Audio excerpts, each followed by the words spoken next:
The parking lot is loud, filled with shouting and flashing lights. A police siren fades in the distance as a young woman, Maya Carter, stands beside her car, hands trembling. She's 8 months pregnant, her breath coming fast. She clutches her belly with one hand and raises the other in the air, trying to calm the officer in front of her. "Please," she says softly, "I didn't do anything wrong."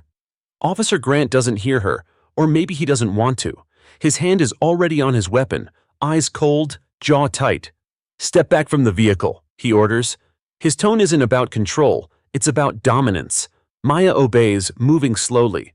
The moment she hesitates, his voice snaps again. "I said now!" Her voice breaks. "Sir, I'm pregnant." He laughs bitterly. "Then you'd better move faster." People nearby pause, sensing danger. Someone takes out a phone and starts recording.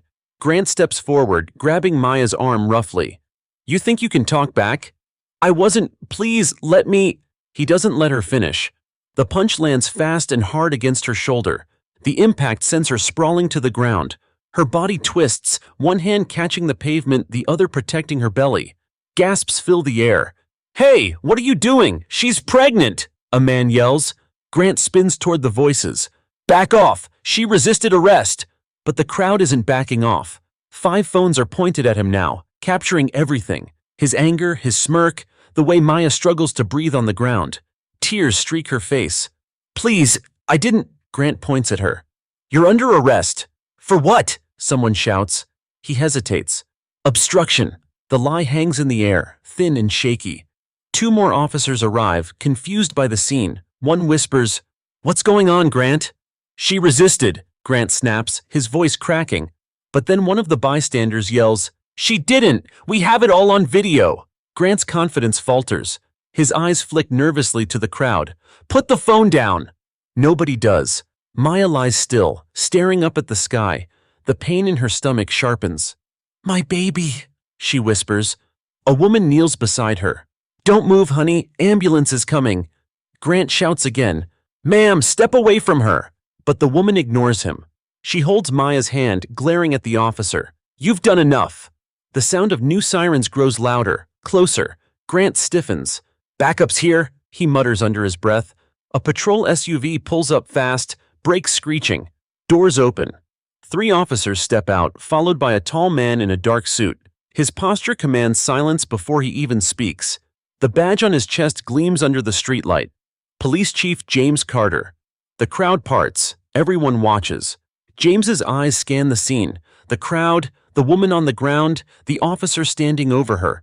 Then his gaze locks on Maya. His expression changes instantly.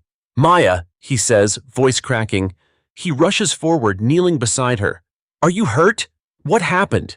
She tries to speak but only manages, "James, he hit me."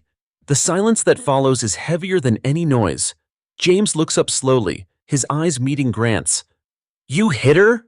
Grant stammers. "Chief, I didn't realize. I thought she was a suspect."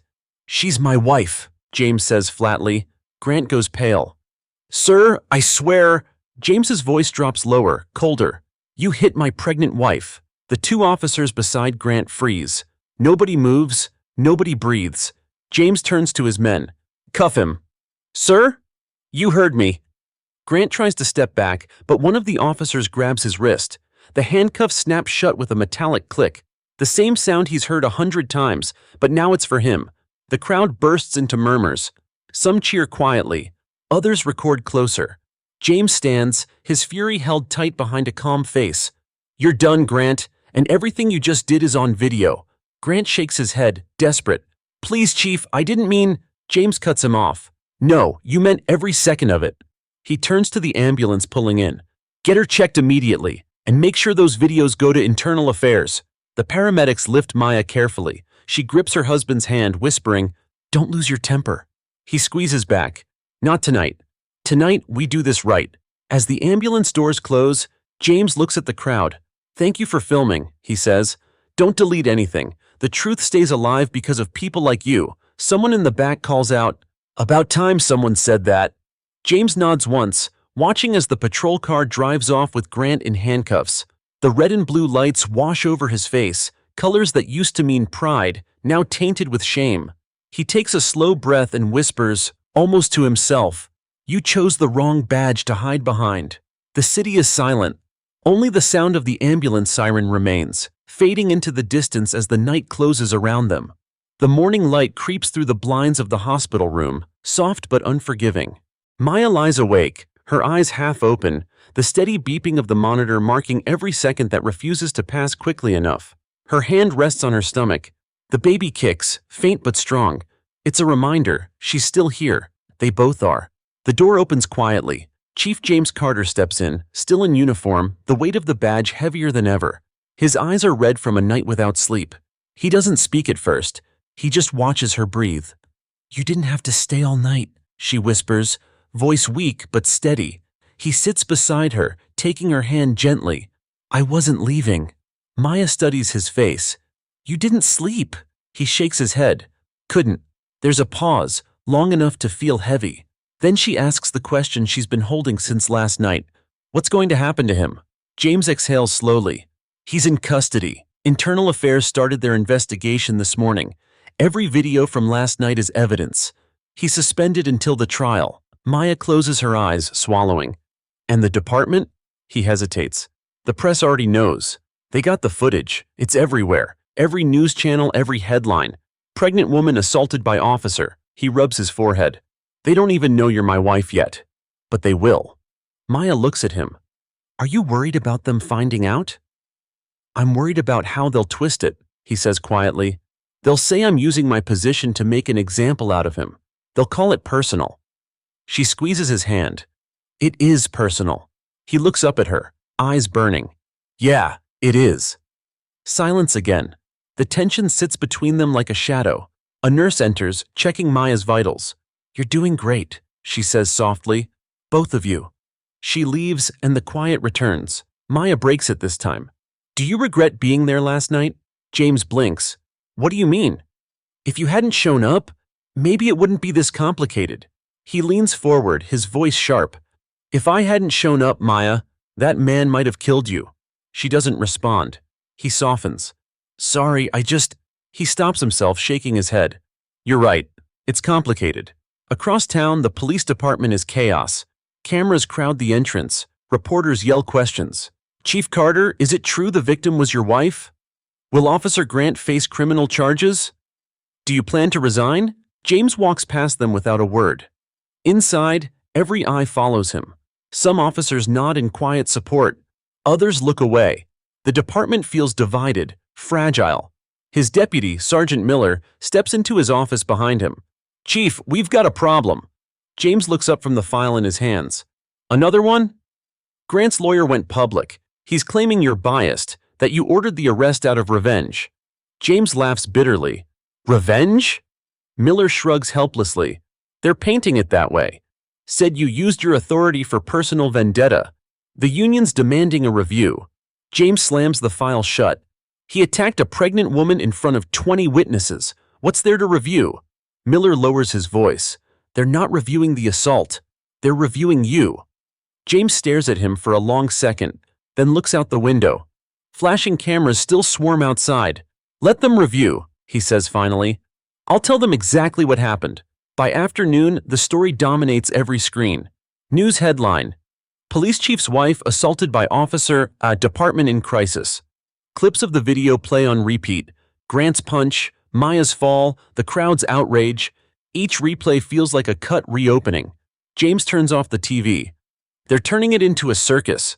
Maya, sitting up in bed, looks at him calmly. They're watching. That's good. People need to see. He nods but doesn't smile. Yeah, but truth doesn't always win on camera. She looks down at her stomach. Then we make sure it wins in court. He watches her for a moment, admiring her strength. You sound like me, she meets his eyes. Maybe you finally sound like me. Later that evening, James returns to the department. The air feels colder now. A few officers avoid his gaze as he walks the hall. Others whisper. He stops at Grant's holding cell. The officer sits inside, head in his hands, no trace of the arrogance he wore yesterday. Grant looks up. Chief, he mutters, voice shaking. Please, I need to explain. There's nothing to explain, James interrupts. You hit a woman who begged you to stop. You hit my wife. Grant stands slowly, hands gripping the bars. I didn't know. That's the point, James says quietly. You didn't care who she was. Grant's eyes fill with tears. I messed up, sir. Please. James stares at him for a long moment, his jaw tight. You messed up when you forgot what that badge means. He turns away. Internal Affairs will handle the rest. As James walks back to his office, the fluorescent lights hum above him. He feels the weight of both worlds pressing down, husband in chief, man in badge, justice and restraint. When he gets home that night, Maya is awake, staring at the city lights through the hospital window. They're saying things, she murmurs, about you. I know. Does it bother you? He pauses. It doesn't matter. What matters is that the truth stays louder than the lies. She nods slowly. Then promise me something. Anything. Promise me you won't let this break you. He looks at her, the city's glow reflected in his eyes. It won't. I'll make sure it breaks the system instead. Outside, the sirens echo faintly in the night, less like chaos now, more like a warning. The next morning hits harder than the night before. The world has already chosen sides. Every news station shows the same clip on loop. Grant's punch, Maya falling, the crowd screaming. By sunrise, the video has been viewed 10 million times. Outside the precinct, people chant, holding signs that read, "Justice for Maya" and "No more badges for bullies." Inside, the tension hums like static. The air is thick with whispers. Officers avoid eye contact, afraid to be seen choosing a side. Chief James Carter walks through the hall, jaw tight, uniform pressed, every step echoing louder than the last. His badge catches the light, and for the first time in years, it feels more like a burden than an honor. In his office, Sergeant Miller waits, phone in hand. "Chief, it's not good," he says, closing the blinds. "The union called an emergency meeting. They want your statement on record." James drops his folder onto the desk. "They already have my statement." "They want a new one," Miller replies. "They say the original sounds too emotional, too personal." James laughs, bitter and quiet. "My wife was punched in public, of course it's personal." Miller sighs. "I know, sir, but the media's tearing this apart. They're asking if you're fit to stay chief during the investigation." James looks out the window. The crowd outside has doubled. Some people hold candles. Others hold anger. "They can question me all they want," he says softly, "but I'm not stepping down." A knock interrupts them. A woman from Internal Affairs enters, folder under her arm. "Chief Carter, we need a word." James gestures toward the chair. "Go ahead." She sits, posture rigid. "We've interviewed Officer Grant. He's claiming your arrest order was retaliation. He says you humiliated him in front of the department." James's voice hardens. He humiliated himself. "Regardless," she continues, "there's a motion to temporarily suspend you until the board reviews the case." Miller blurts out, "You can't be serious." She looks at him evenly. "It's standard procedure when there's a conflict of interest." James folds his arms. "You want to suspend me for doing my job?" She doesn't flinch. "For appearing biased while doing it." Silence stretches. Then James nods slowly. "Fine. If that's what it takes for the truth to stay clean, suspend me." Miller's eyes widen. "Chief?" James raises a hand. "I said it's fine." The investigator stands, leaving the papers on his desk. "Effective immediately. You'll remain on leave until the internal review concludes." As she leaves, the weight in the room doubles. Miller leans against the wall. "They're gutting us, James." James exhales. "They're protecting themselves." He looks at the badge pinned to his chest. For a second, he considers taking it off. Then he straightens. "We'll do this by the book. Let them see how justice actually looks when it's not hiding behind a uniform." That evening, Maya's hospital room is filled with flowers and cards. She flips through them silently while the TV drones on in the background. The headlines blur together. Police chief suspended amid scandal. Department divided. Public demands reform. When James enters, she turns off the screen. "They suspended you, didn't they?" He nods. "Until the review's done." Maya's jaw tightens. "They're punishing the wrong person." "I knew it was coming," he says quietly. "The board wants to look neutral. They can't seem like they're favoring me." She studies him. "Does it bother you?" He takes a breath. "It bothers me that people like Grant keep getting away with this until someone bleeds. It bothers me that it took you getting hurt for anyone to care." Her eyes soften. "You're not the one on trial, James." He meets her gaze. "Aren't I? Every chief before me let things like this slide, and now I'm paying the bill." She reaches for his hand. "Then make it worth it." Across town, in a dimly lit bar, two officers sit hunched over their drinks. You see the video? One mutters. Can't believe the chief's own wife. Yeah, the other says. But Grant's not the only one who's rough. He just got caught. They both fall silent. The second officer lowers his voice. Word is, Internal Affairs is digging through the whole department now. Everyone's nervous. Good, the first one says. Maybe it's time. The next morning, the protests grow. News vans line the street. Reporters shout over each other. Should the chief be reinstated? Should the department face an overhaul? James watches from the hospital window beside Maya. The chants echo even through the glass. Maya leans on his shoulder. They're not just shouting for me, she says. They're shouting for everyone who didn't have someone to show up. He nods. Then we give them a reason to keep shouting. Her hand moves to her stomach. He's kicking again, she says softly. James smiles for the first time in days. He's already fighting. She laughs weakly. Must take after you. He looks out at the crowd. Let's hope he learns patience too. The nurse enters holding a clipboard. Mrs. Carter, the doctor says you're clear to go home tomorrow. Tomorrow? Maya asks, surprised. Yes, the nurse smiles. The baby's strong. Just take it easy. When she leaves, James exhales. Home, Maya nods. If it still feels like home after all this, James turns to her. It will. Because this city doesn't get to break us. Not now. He presses a kiss to her forehead. Outside, the chants rise louder. No longer just about anger, but hope. For the first time in days, James allows himself to believe the city might finally be listening. The following morning begins with a knock at the Carters' door. James opens it to find two men in gray suits standing outside, their faces unreadable. Chief Carter, one says formally. Internal Affairs. We're here to conduct follow-up interviews. James nods and steps aside. Come in. Maya watches from the couch, her hands resting on her belly. The investigators offer polite smiles before sitting down. We appreciate your time, Mrs. Carter, the older one begins. We'd like to ask a few questions about the incident just to clarify details. James starts to speak, but Maya places a hand on his arm. It's okay, she says softly. I'll answer. The younger investigator flips open his notebook. When Officer Grant approached you, did he give a reason for stopping you? Maya shakes her head. No, I had just parked. He pulled up behind me, got out, and started yelling. I thought he was talking to someone else at first. Did he appear agitated before you spoke? He was already angry, she says. He looked at me like I'd done something wrong before I even said a word. The pen scribbles quickly across paper. And you informed him of your pregnancy? Yes, twice. Her voice cracks slightly. He didn't care. He told me to move faster. Then he hit me. James's jaw tightens. His hands curl into fists, but he says nothing. The older investigator nods sympathetically. We have several videos that confirm your statement. We just needed to match your testimony to the footage. He closes his notebook. Thank you, Mrs. Carter. You've been very helpful. Maya exhales. Will he be charged? That's up to the DA now, the younger man replies. But based on what we've seen, it's likely. James stands. Good. Then do your jobs fast. Every day he's not charged sends the wrong message. The older man meets his gaze. We're aware, Chief, but the process takes time. James doesn't blink. So does healing. The investigators exchange a glance before standing to leave. When the door closes, Maya leans back into the couch. They're trying to be careful, she says quietly.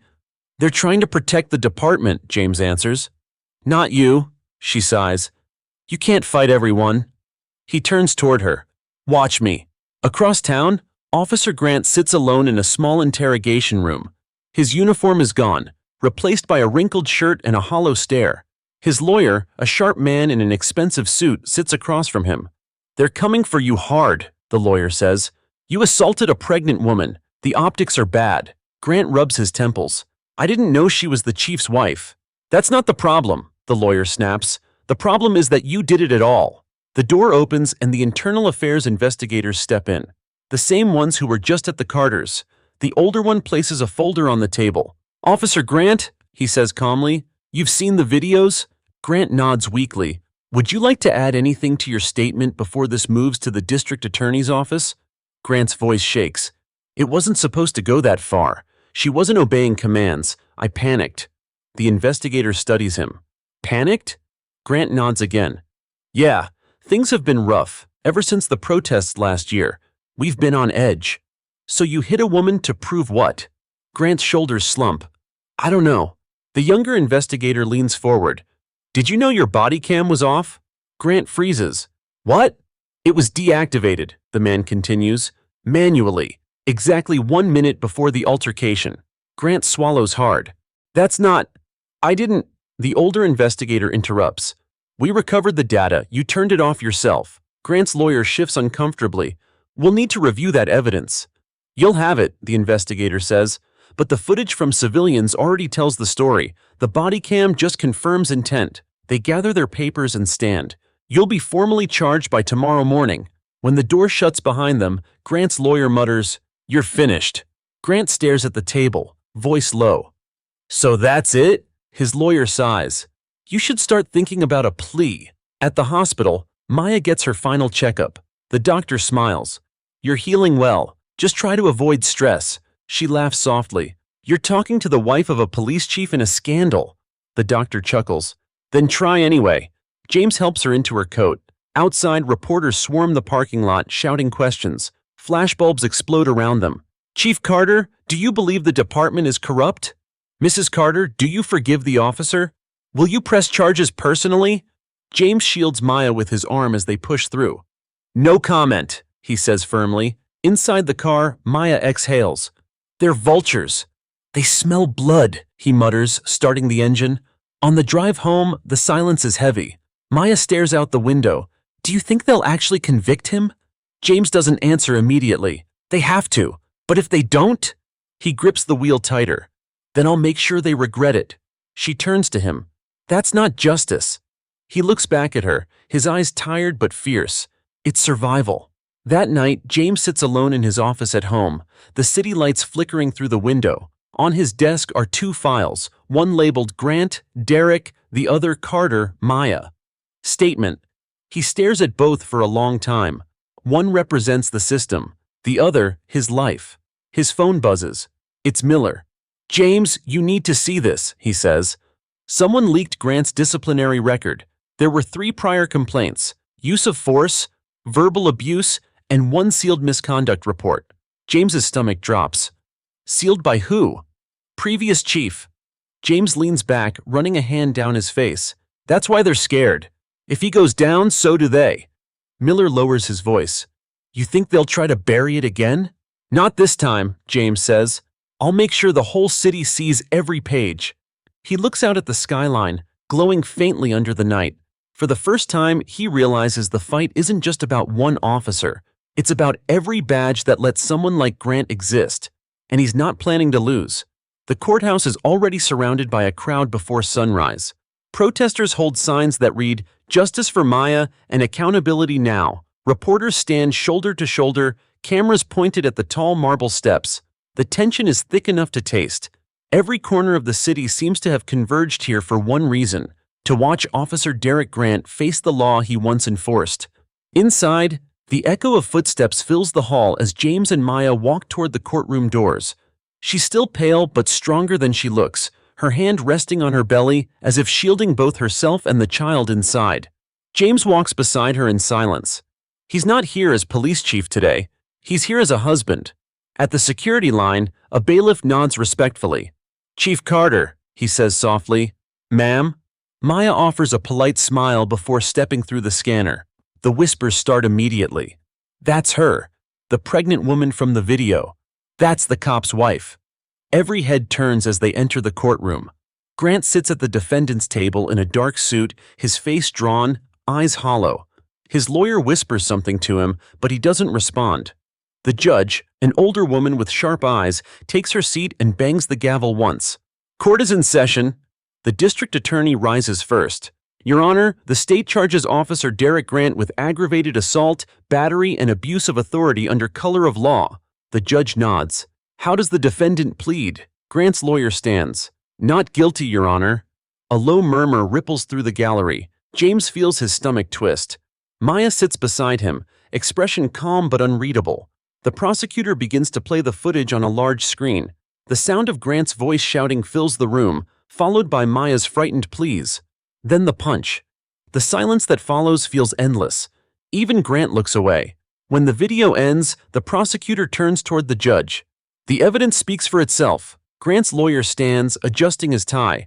Your Honor, the defense will show that Officer Grant acted under stress and misinterpreted the situation as a potential threat. He did not know the woman was pregnant, nor did he intend to cause harm. The prosecutor's voice is sharp. Intent doesn't erase consequences. The judge looks between them. We'll proceed with witness testimony. The first witness is a bystander, the man who recorded the clearest video. He describes every second with precision, his voice trembling as he recalls the scene. She told him she was pregnant. Everyone heard it. He didn't care. Then it's Maya's turn. She stands slowly, supported by James as she walks to the stand. Every camera flashes. Every breath in the room holds. She raises her hand, takes the oath, and sits down. The prosecutor smiles gently. Mrs. Carter, can you tell the court what happened that evening? Maya nods, voice steady. I was leaving the grocery store. I had just put my bags in the car. He pulled up behind me with his lights on. I thought maybe there was an emergency. Her eyes flicked toward Grant. He came out angry. He yelled at me to step away from my car. I told him I was pregnant twice. He didn't listen.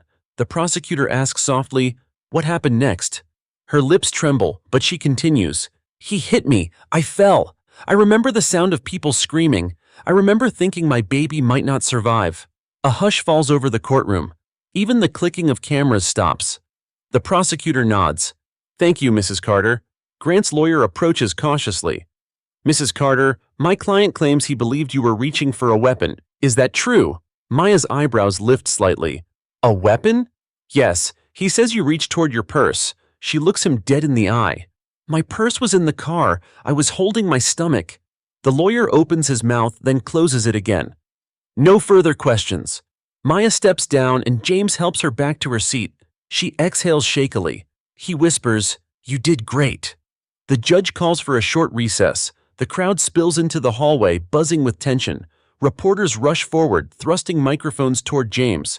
Chief Carter, how do you respond to the defense's claim? He raises a hand. No comment during an active case. Do you believe the system will deliver justice? Another asks. He looks past them, his gaze hard. It doesn't have a choice. Back inside, the defense calls Grant to the stand. He takes a deep breath before speaking. I was scared, he says quietly. I thought she might have had a gun. The prosecutor steps forward. A gun? In her hand? No, Grant admits, voice faltering. But she was moving slow. I told her to hurry. She told you she was pregnant, didn't she? He swallows. I didn't hear her. 5 different videos have audio of her saying it, the prosecutor fires back. Were you not listening, or did you just not care? Grant's mouth opens, but nothing comes out. The silence that follows is deafening. The prosecutor leans closer. You didn't just make a mistake, officer. You made a choice. Grant's shoulders collapse. The courtroom is still. The judge clears her throat. We'll adjourn until tomorrow for closing statements. She bangs the gavel. Court dismissed. As the crowd begins to disperse, Maya and James remain seated. Neither moves. The sound of shuffling feet fills the space where tension used to be. Finally, Maya whispers, Do you think it's enough? James looks toward the front of the courtroom where Grant still sits, staring at nothing. It has to be, he says. They step outside together into the flashing storm of cameras. The chants are louder now, unified. Justice for Maya! Justice for all! Maya grips his hand. They're not just shouting for me anymore. He squeezes back. Good. Then maybe this time they'll listen. The next morning, the city seems to hold its breath. The courthouse stands under a gray sky, clouds heavy and low, as if the world itself is waiting to hear what justice sounds like. Crowds stretch down the block, news vans lining the street. Reporters whisper into microphones, their words carried by the chill wind. Inside, every seat in the courtroom is taken. The air is thick, almost electric.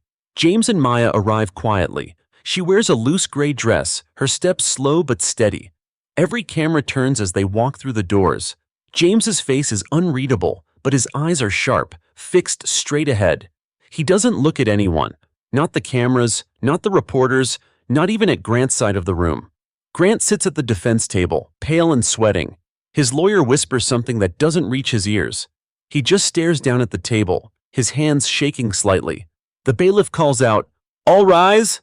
Everyone stands. The judge enters, robes flowing like storm clouds. "You may be seated." The sound of chairs scraping the floor echoes through the room.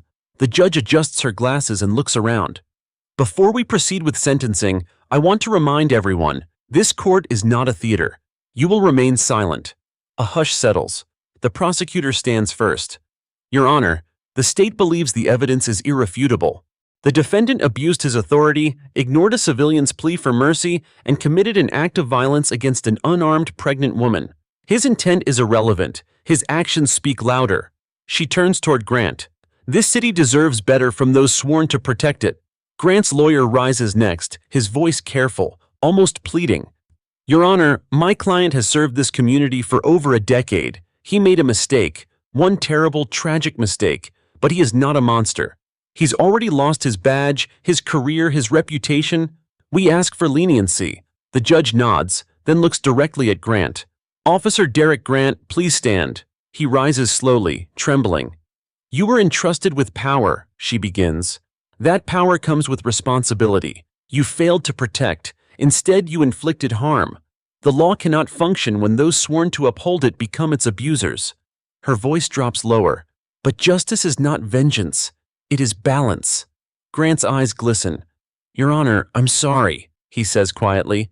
"I didn't mean to—" She holds up a hand. "You didn't mean to listen.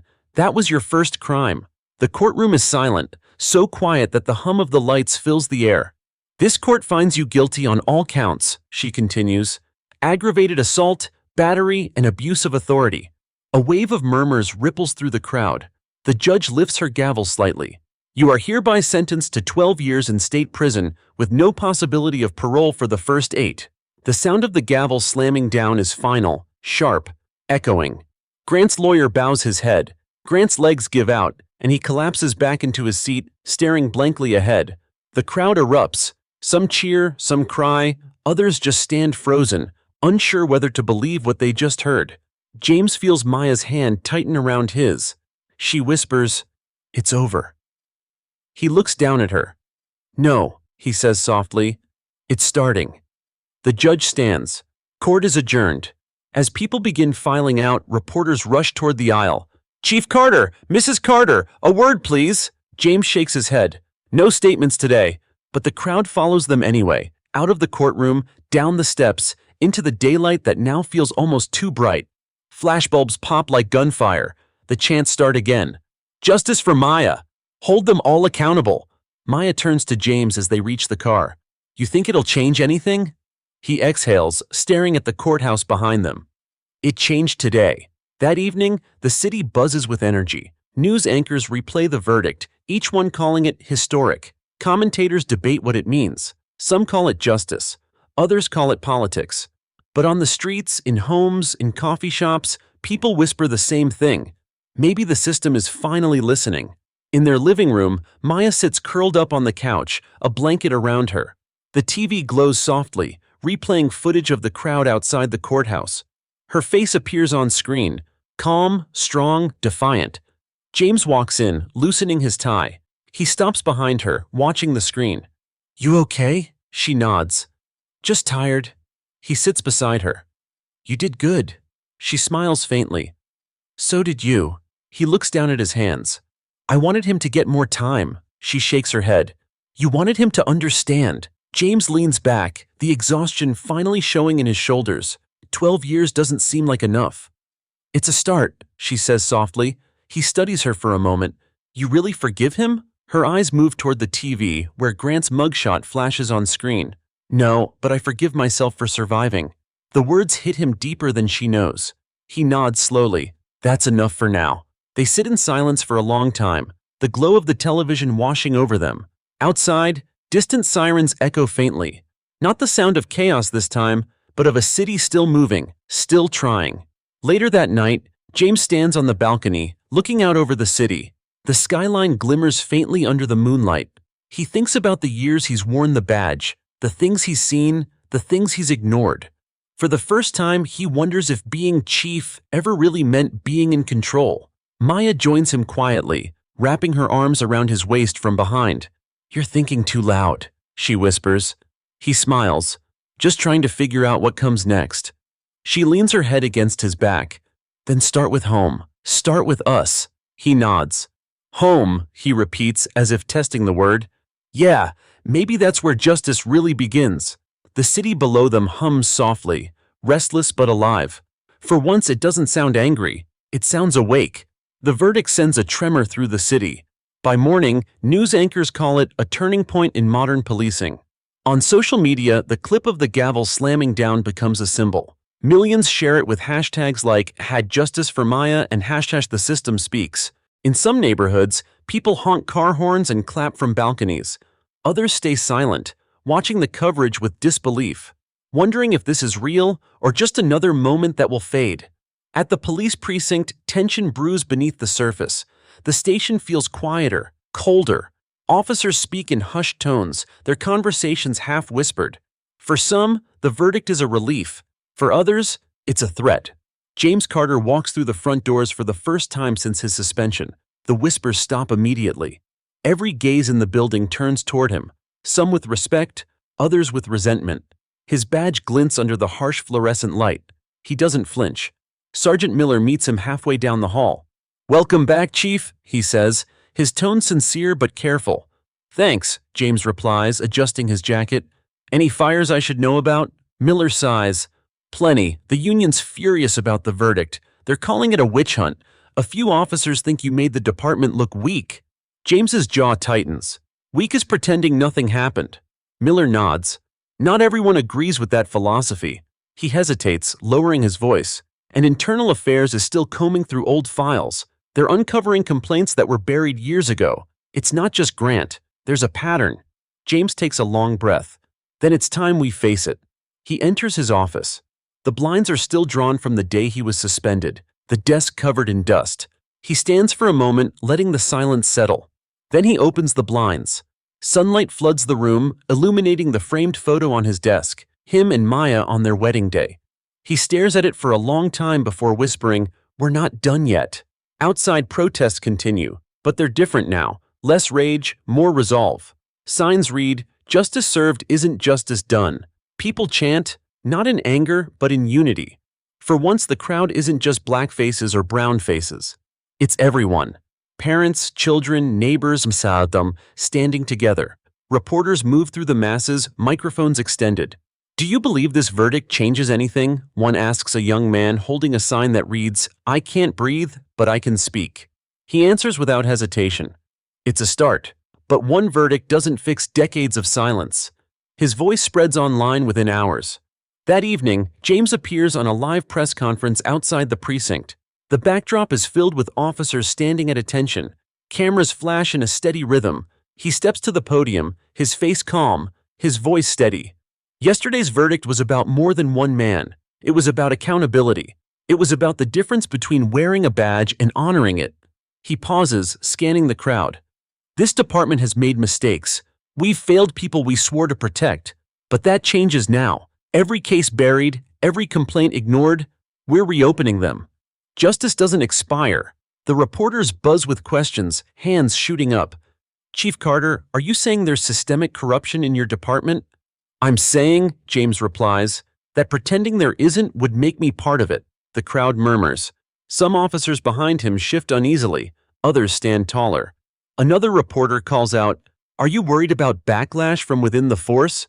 James meets her eyes.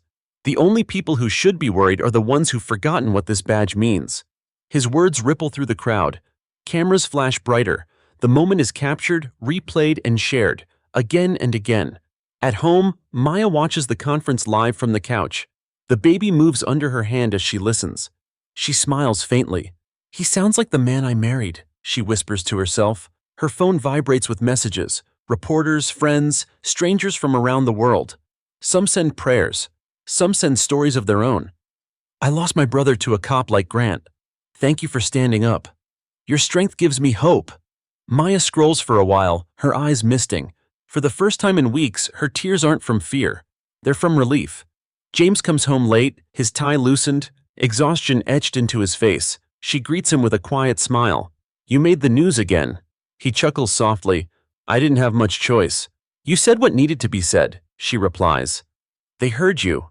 He sits beside her, sinking into the couch. I hope so, but talking's the easy part. She tilts her head. And the hard part? Change, he says simply. The next morning, James walks into the precinct early. A small envelope sits on his desk. No name, no return address. Inside is a folded note written in careful handwriting. Chief Carter, I was there that night.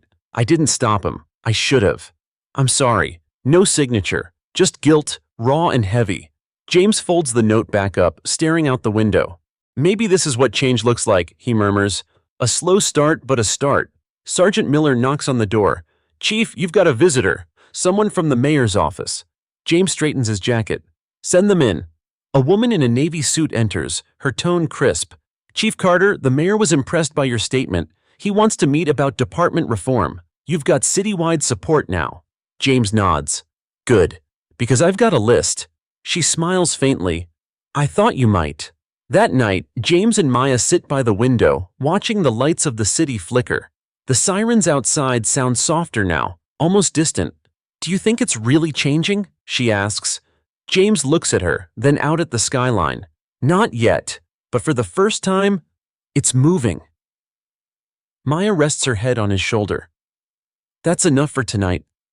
He smiles, kissing her forehead. Yeah, he whispers. For tonight. Outside, the chants have faded, replaced by something quieter. The sound of people breathing, hoping, believing that maybe, this time, justice didn't end in the courtroom. It began there. The glow of change that swept through the city doesn't last long. Within a week, the pushback begins. Quiet at first, then louder, more organized. Anonymous comments flood police forums. Whispers circulate through precinct halls. Words like traitor and political pawn start to echo behind closed doors. James Carter expected resistance, but not the venom that now clings to every hallway he walks through. At a morning briefing, the tension is visible. Rows of uniformed officers sit stiffly as James addresses them. His tone is calm but firm. We've all seen what happens when we ignore problems. That's over. From today forward, every use of force case will be reviewed by an independent board. No more internal cover-ups. He scans the room. A few nod. Most stay silent. One man in the back mutters, "Guess we're not cops anymore, just scapegoats." James hears it but doesn't respond. If anyone here thinks accountability makes you weak, he says evenly, then you were never strong to begin with. A murmur ripples through the crowd. Sergeant Miller shifts uncomfortably beside him. When the meeting ends, half the officers leave without looking at the chief. Miller exhales. They're scared, James. You're shaking the foundation. James rubs his temples. Then maybe the foundation wasn't built right. That afternoon, he receives his first anonymous letter. It slid under his office door, a torn piece of paper with jagged handwriting. Watch your back. You're turning brothers into enemies. He stares at it for a moment before folding it and locking it in his drawer. So it begins, he mutters. Later, while reviewing old misconduct files, Miller bursts into the room. Chief, we've got a problem. Someone leaked your home address online. James freezes. What? It's all over social media. People are sharing it with threats. A cold wave runs through him. Maya. He grabs his phone and dials.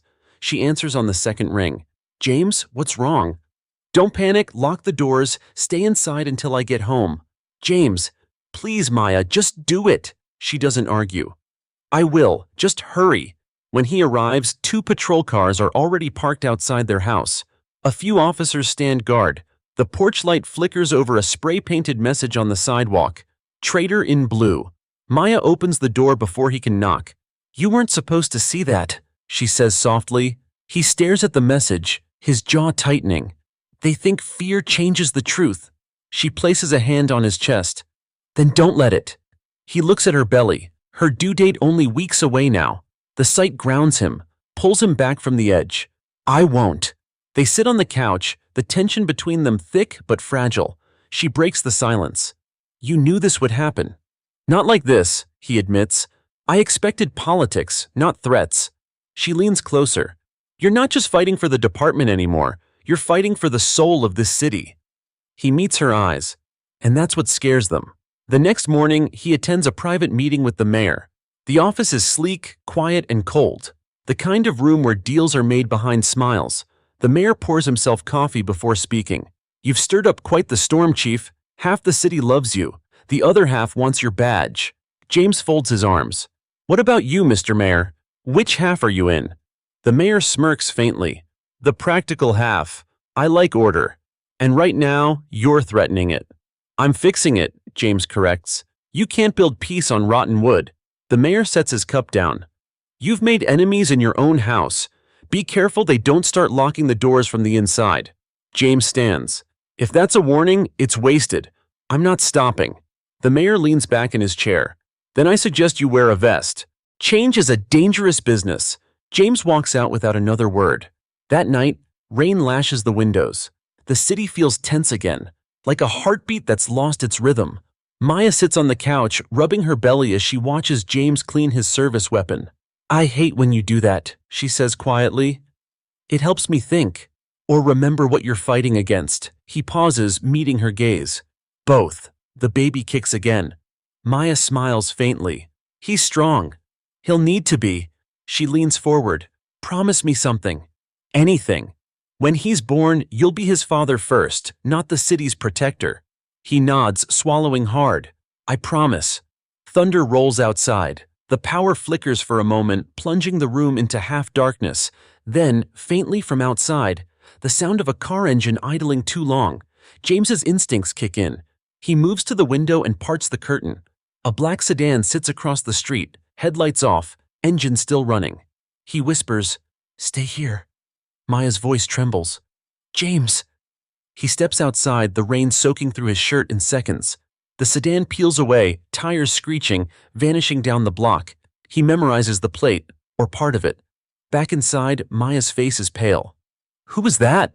I don't know, he says, grabbing his phone. But I'll find out. He dials Miller. Trace a black sedan, partial plate 7K3. I want every camera in that area pulled by morning. Miller's voice crackles through the line. Got it. You think it's connected? James looks at the spray paint outside, still faintly visible through the rain. Yeah, he says grimly. Everything's connected. Hours later, the rain stops, leaving the city eerily quiet. James sits awake on the couch, watching over Maya as she sleeps. His phone buzzes, a message from an unknown number. You can't protect everyone, Chief, not even her. He stares at the screen, anger rising in his chest. But instead of replying, he deletes the message and turns off the phone. He looks at Maya, her hand resting over their unborn child, and whispers, We'll see about that. Outside, lightning flashes again, brief, fierce, and gone, but it's enough to light up the badge on the table beside him. It glints for just a moment before fading back into shadow, a reminder that even the brightest symbols can draw darkness. The morning after the black sedan incident, James Carter doesn't wake to sunlight. He wakes to the sound of his phone vibrating across the nightstand, relentless. He grabs it with half-open eyes. It's Sergeant Miller. Chief, you'd better come in, Miller says without greeting. Something's happened. James sits up, instantly alert. What now? Miller exhales. One of the security cameras from your street caught the car that circled your house last night. The plates were fake, but the vehicle, he hesitates. It's registered to a shell company that supplies equipment to the department. James goes still. You're telling me the car that tailed my house is one of ours? Not officially, Miller says carefully, but whoever's behind this knows our systems. They wiped half the camera logs before we could download them. James rubs his face, exhaustion giving way to anger. So it's internal. I'd bet on it, Miller replies. You want me to escalate this? James pauses. No, not yet. The second we make noise, it'll vanish. Keep it quiet. I'll handle it. When he hangs up, he looks toward Maya, who's still sleeping, one hand over her belly. The sight both calms and terrifies him. He knows now, whatever war he started, it's getting personal. He showers, dresses, and leaves before sunrise. By the time he arrives at the precinct, he can feel the eyes on him. Conversations stop when he walks by. Some glance away. Others don't bother to hide their contempt. In his office, a single envelope waits on his desk. No return address again. Inside is a photo of him and Maya, taken from across the street through their living room window. On the back, scrawled in thick black ink, "You can't fix a rotten tree by trimming branches." James grips the photo until his knuckles whiten. He locks it in his drawer and calls Miller. Someone's watching my house. I want a list of every officer with access to surveillance logs. Cross-check it with anyone who's filed a complaint against the reforms. Miller hesitates. That's half the department, Chief. Then start with the loudest half. By noon, the mayor calls. James, he says smoothly, you're making people nervous. I should hope so, James replies. I'm serious, the mayor continues. Anonymous letters, death threats, a possible mole. Maybe it's time to step back for a while. Let internal affairs handle the internal mess. No, James says flatly. If there's rot in this department, I'll dig it out myself. Then do it quietly, the mayor warns. If this goes public, you'll take the whole city down with you. James hangs up without replying. That evening, Maya sits in the nursery, folding tiny baby clothes. The walls are painted soft yellow, the crib still wrapped in plastic. James stands at the door, watching her. For a moment, the world feels almost normal. She senses him and looks up. You're home early. He smiles weakly. For once. She studies his face. You're hiding something. He sighs. There was another message. Her hands freeze mid-fold. What kind of message? He crosses the room and kneels beside her. They took a photo of us. From outside. Maya's eyes widen. James? I'm handling it, he says quickly. You're safe. Safe? She repeats, her voice trembling. They know where we live. You can't just say we're safe. He takes her hand. I'll move us if I have to. But I can't stop now, Maya. Not when I'm this close.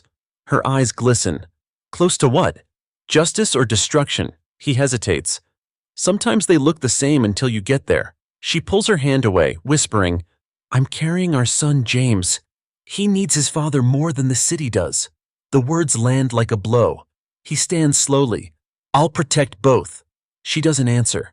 The silence between them is heavier than any argument. That night, James meets Miller at an empty diner downtown.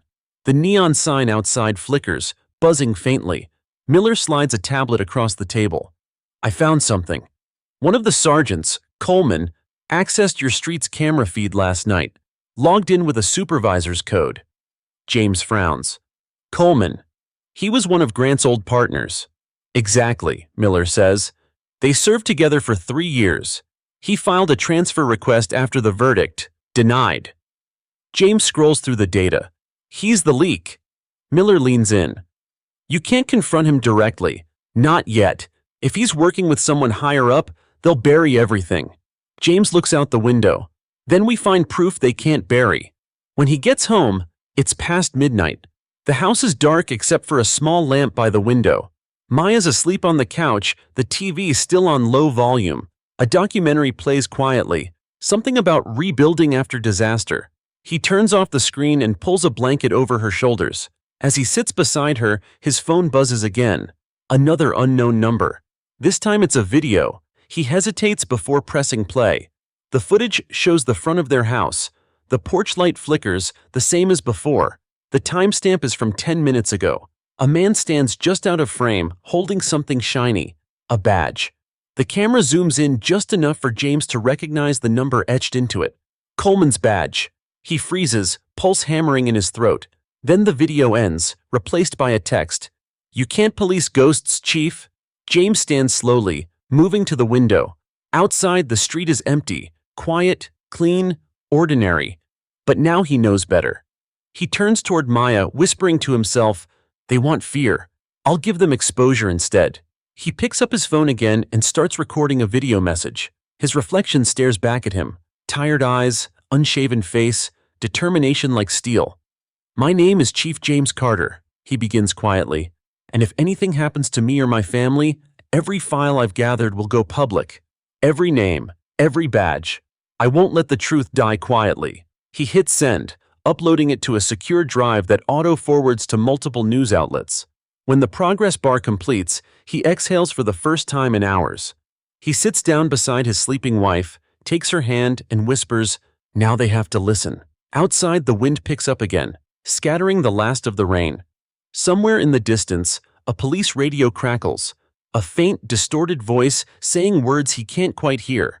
But he knows one thing for sure. The war he started has just stepped out of the shadows. The video goes live before dawn. James hadn't planned for it to, but the secure drive's timer he'd set in case of an emergency triggers automatically. At 6:03 a.m., every major news outlet receives the upload. Within minutes, the clip spreads like wildfire across social media. The police chief of Brookdale speaking directly to camera, his face lit by the glow of a desk lamp, voice calm but fierce. If anything happens to me or my family, every file I've gathered will go public. Every name, every badge. I won't let the truth die quietly. The internet doesn't wait for context. By sunrise, hashtags like #CarterFiles and #BlueCode broken trend globally. Commentators scramble to dissect his message. Some call him a hero, others call him reckless. Inside the precinct, officers whisper nervously, wondering what files he meant and whose names might appear. When James wakes up, his phone is already exploding with notifications. Miller's name flashes on screen first. "James, tell me you didn't mean for that video to go public." "I didn't," he says groggily, rubbing his eyes. "It triggered automatically. But maybe that's for the best. The department's on fire, man. Internal Affairs is demanding access to your computer. The mayor's office is furious." "Let them be," James says. "It's too late now." By the time he reaches the precinct, the parking lot looks like a press conference. Cameras line the gates. Microphones stretch over fences. James walks through the chaos in silence.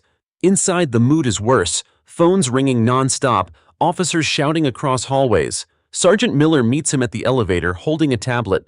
"It's everywhere, Chief. Every channel, every feed. Half the country's talking about you." James takes the tablet. On the screen, his own face stares back, paused mid-sentence. Below it, thousands of comments scroll by. "He's the first honest cop I've ever seen. They'll destroy him for this. Protect his family." James hands it back. "Good. Let them talk. Truth's louder than silence."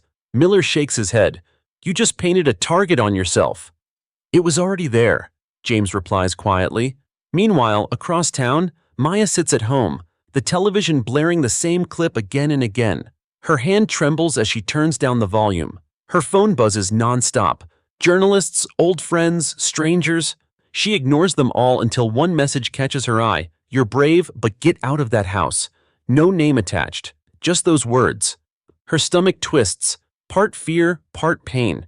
A dull ache pulses low in her abdomen. She brushes it off, thinking it's just stress. Outside, a police cruiser drives slowly past the house. She peers through the blinds but can't tell who's inside. Her phone buzzes again. This time James. "I'm on my way home. Don't answer the door for anyone." "James," she whispers, her voice breaking slightly. "I think it's starting." "What's starting?" "The baby." There's silence on the line. Then his voice drops. "Stay where you are. I'll be there in 10 minutes. Back at the precinct, the chaos is hitting its peak. Reporters bang on the lobby doors. Internal Affairs officers march down the hallway, demanding access to every computer. In the middle of it all, the mayor storms in, face red. "Carter!" he bellows. "What the hell have you done?" James doesn't flinch. "Told the truth. You just leaked classified documents to the public." "No," James says calmly. "I secured evidence that the people have a right to see. That's called transparency." The mayor's voice rises. "You've destroyed the department's credibility." James steps closer. "No, Mr. Mayor. The department did that the moment it chose silence over justice." The room goes quiet. The mayor stares at him, breathing hard. "You're finished." James turns toward the door. "Maybe, but not before I see this through." His phone buzzes again. Maya. He answers immediately. Her voice is faint, strained. "James, the contractions are faster now." He freezes. "I'm coming." Miller rushes over. "What's going on?" "Maya's in labor." "Then go, man," Miller says. "I'll keep the wolves busy." James grabs his coat and runs. The drive feels endless. Every red light stretches time. Rain starts to fall again, heavy and loud against the windshield. When he finally turns onto a street, his stomach drops. The black sedan is back, parked near the corner. Headlights off. He doesn't hesitate. He pulls his gun from the glove box and steps out into the rain. The cold bites at his skin as he walks toward the car. "Step out!" he yells. "Hands where I can see them!" No response. He approaches slowly, heart pounding. The driver's side window rolls down halfway, just enough for him to see a pair of eyes staring back, unreadable. Then the engine roars to life and the sedan speeds off into the night. He doesn't chase. There's no time. He rushes into the house. Maya's sitting on the couch, doubled over, breathing through another contraction. "James," she gasps. "The baby's coming now!" He kneels beside her, his hand finding hers. "We'll make it. I've got you." Her voice is shaking. "The car? Was it them again?" "Doesn't matter," he says firmly. "They're not what matters right now." He calls an ambulance, pacing the living room as he waits. The sirens arrive minutes later, louder, faster, closer. Paramedics rush in, helping Maya onto a stretcher. One of them looks at James. "We'll take care of her. Follow us."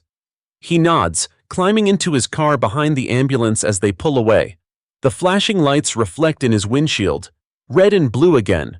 The colors that once meant power, now meaning something else entirely.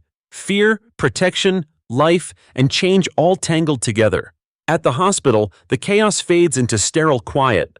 Maya's taken into the delivery room, her cries echoing down the hall. James stands outside, soaked, trembling, powerless. Miller calls again, his voice urgent.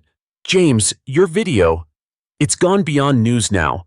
Whistleblowers are contacting journalists. They're naming names. The whole city's watching. James looks through the small window at Maya's silhouette under the harsh white light. "Good," he says softly. "Let them watch. This is what rebirth looks like." He hangs up and leans against the wall, listening to the rhythm of footsteps, machines, and rain outside. After everything, it sounds almost like hope. The hall outside the delivery room smells faintly of disinfectant and rain. James paces back and forth, soaked to the bone, still wearing the same clothes from the night before. His reflection in the small glass window looks like a stranger. Eyes hollow, hands trembling, heart caught between fear and hope. Inside, he can hear Maya's voice echoing through the walls, her cries mixed with the commands of nurses and doctors. "Breathe, Mrs. Carter, almost there. One more push. Stay with us, Maya." He presses his forehead against the cold wall, whispering, "You can do this." Miller's voice comes through the phone again, urgent but softer now. "James, you hearing me?"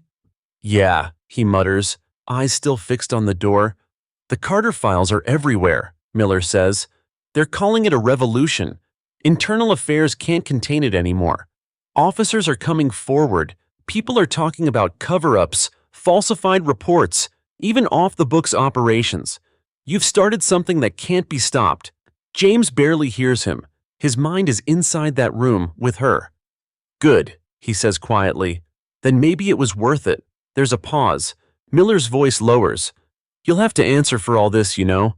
The mayor's furious, but for what it's worth, you did the right thing."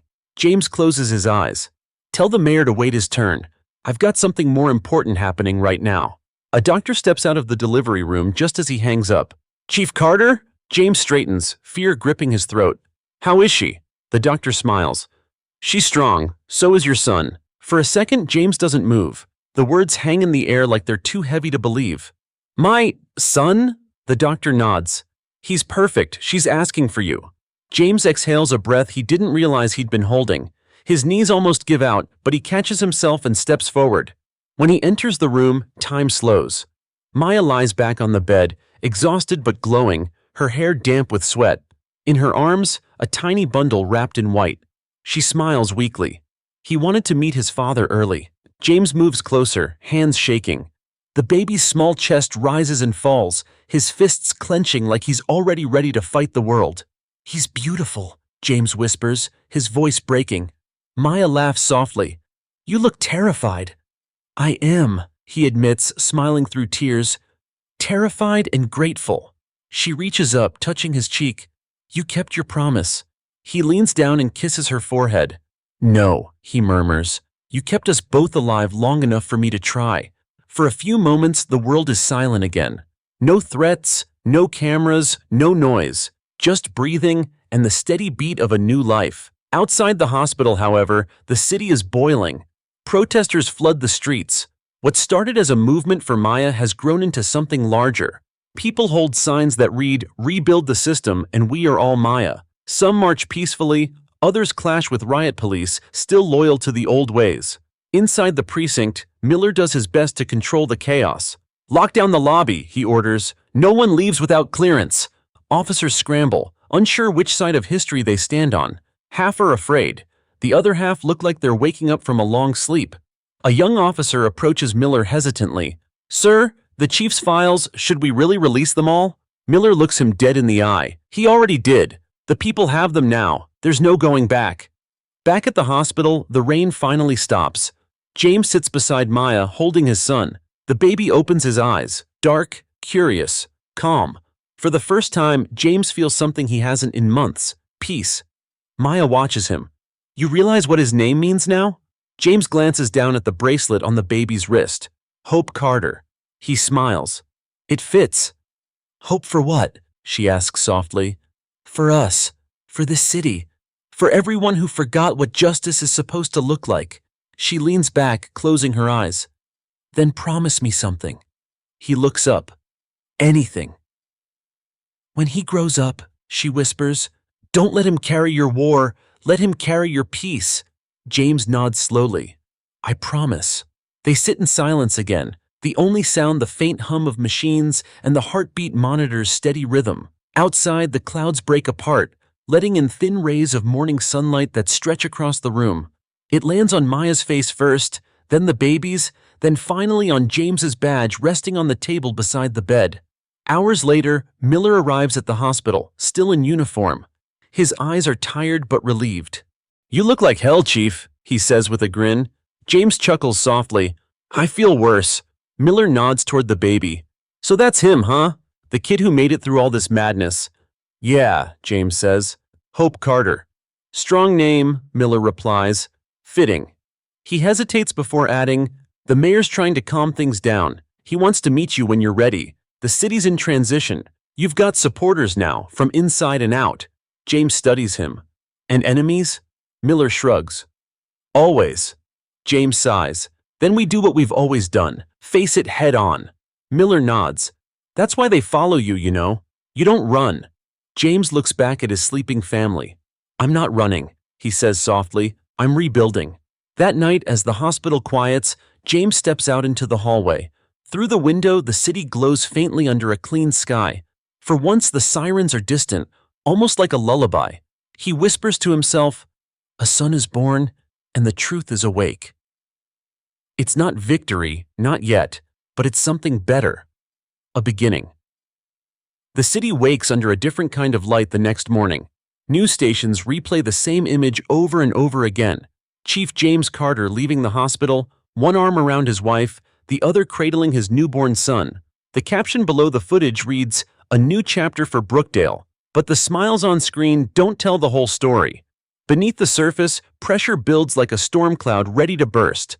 At the precinct, reporters swarm the front entrance. Questions fly through the air as officers push past the crowd. Is it true the chief's files exposed over a dozen officers? Will there be more resignations? Has the department lost control? Inside, the air hums with unease. Several desks sit empty, badges left neatly on top. A handful of officers have already quit, unwilling to face the fallout of the revelations. The rest work in silence, their faces pale and drawn. Sergeant Miller stands by the chief's office door, scanning through his phone. When James arrives, still wearing civilian clothes, Miller looks up. "You sure you're ready for this?"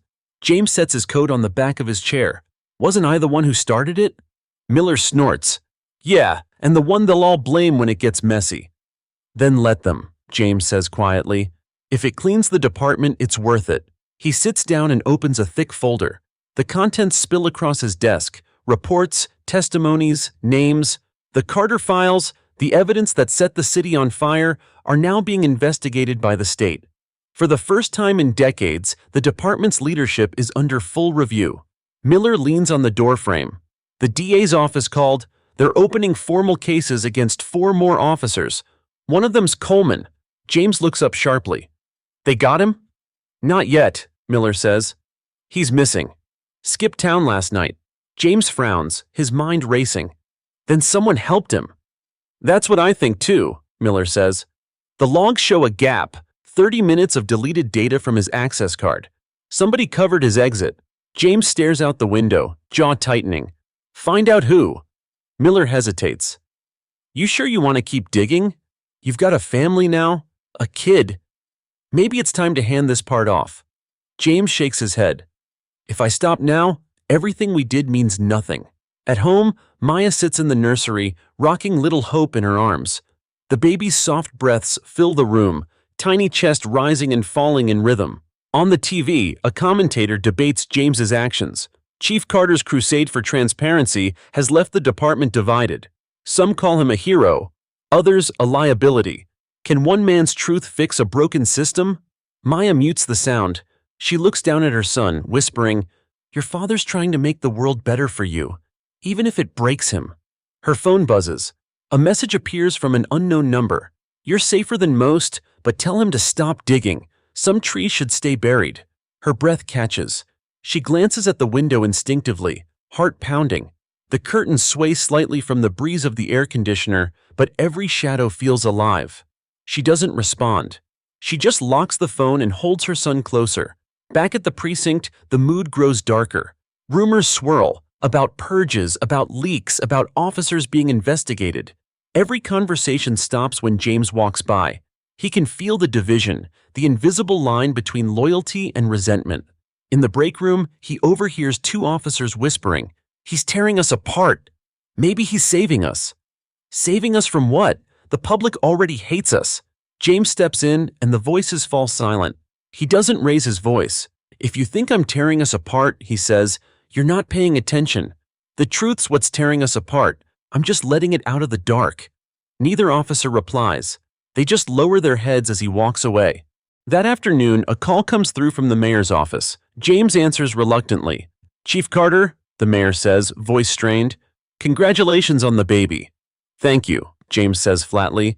"You didn't call just for that." "No," the mayor admits. "You've put us in a difficult position.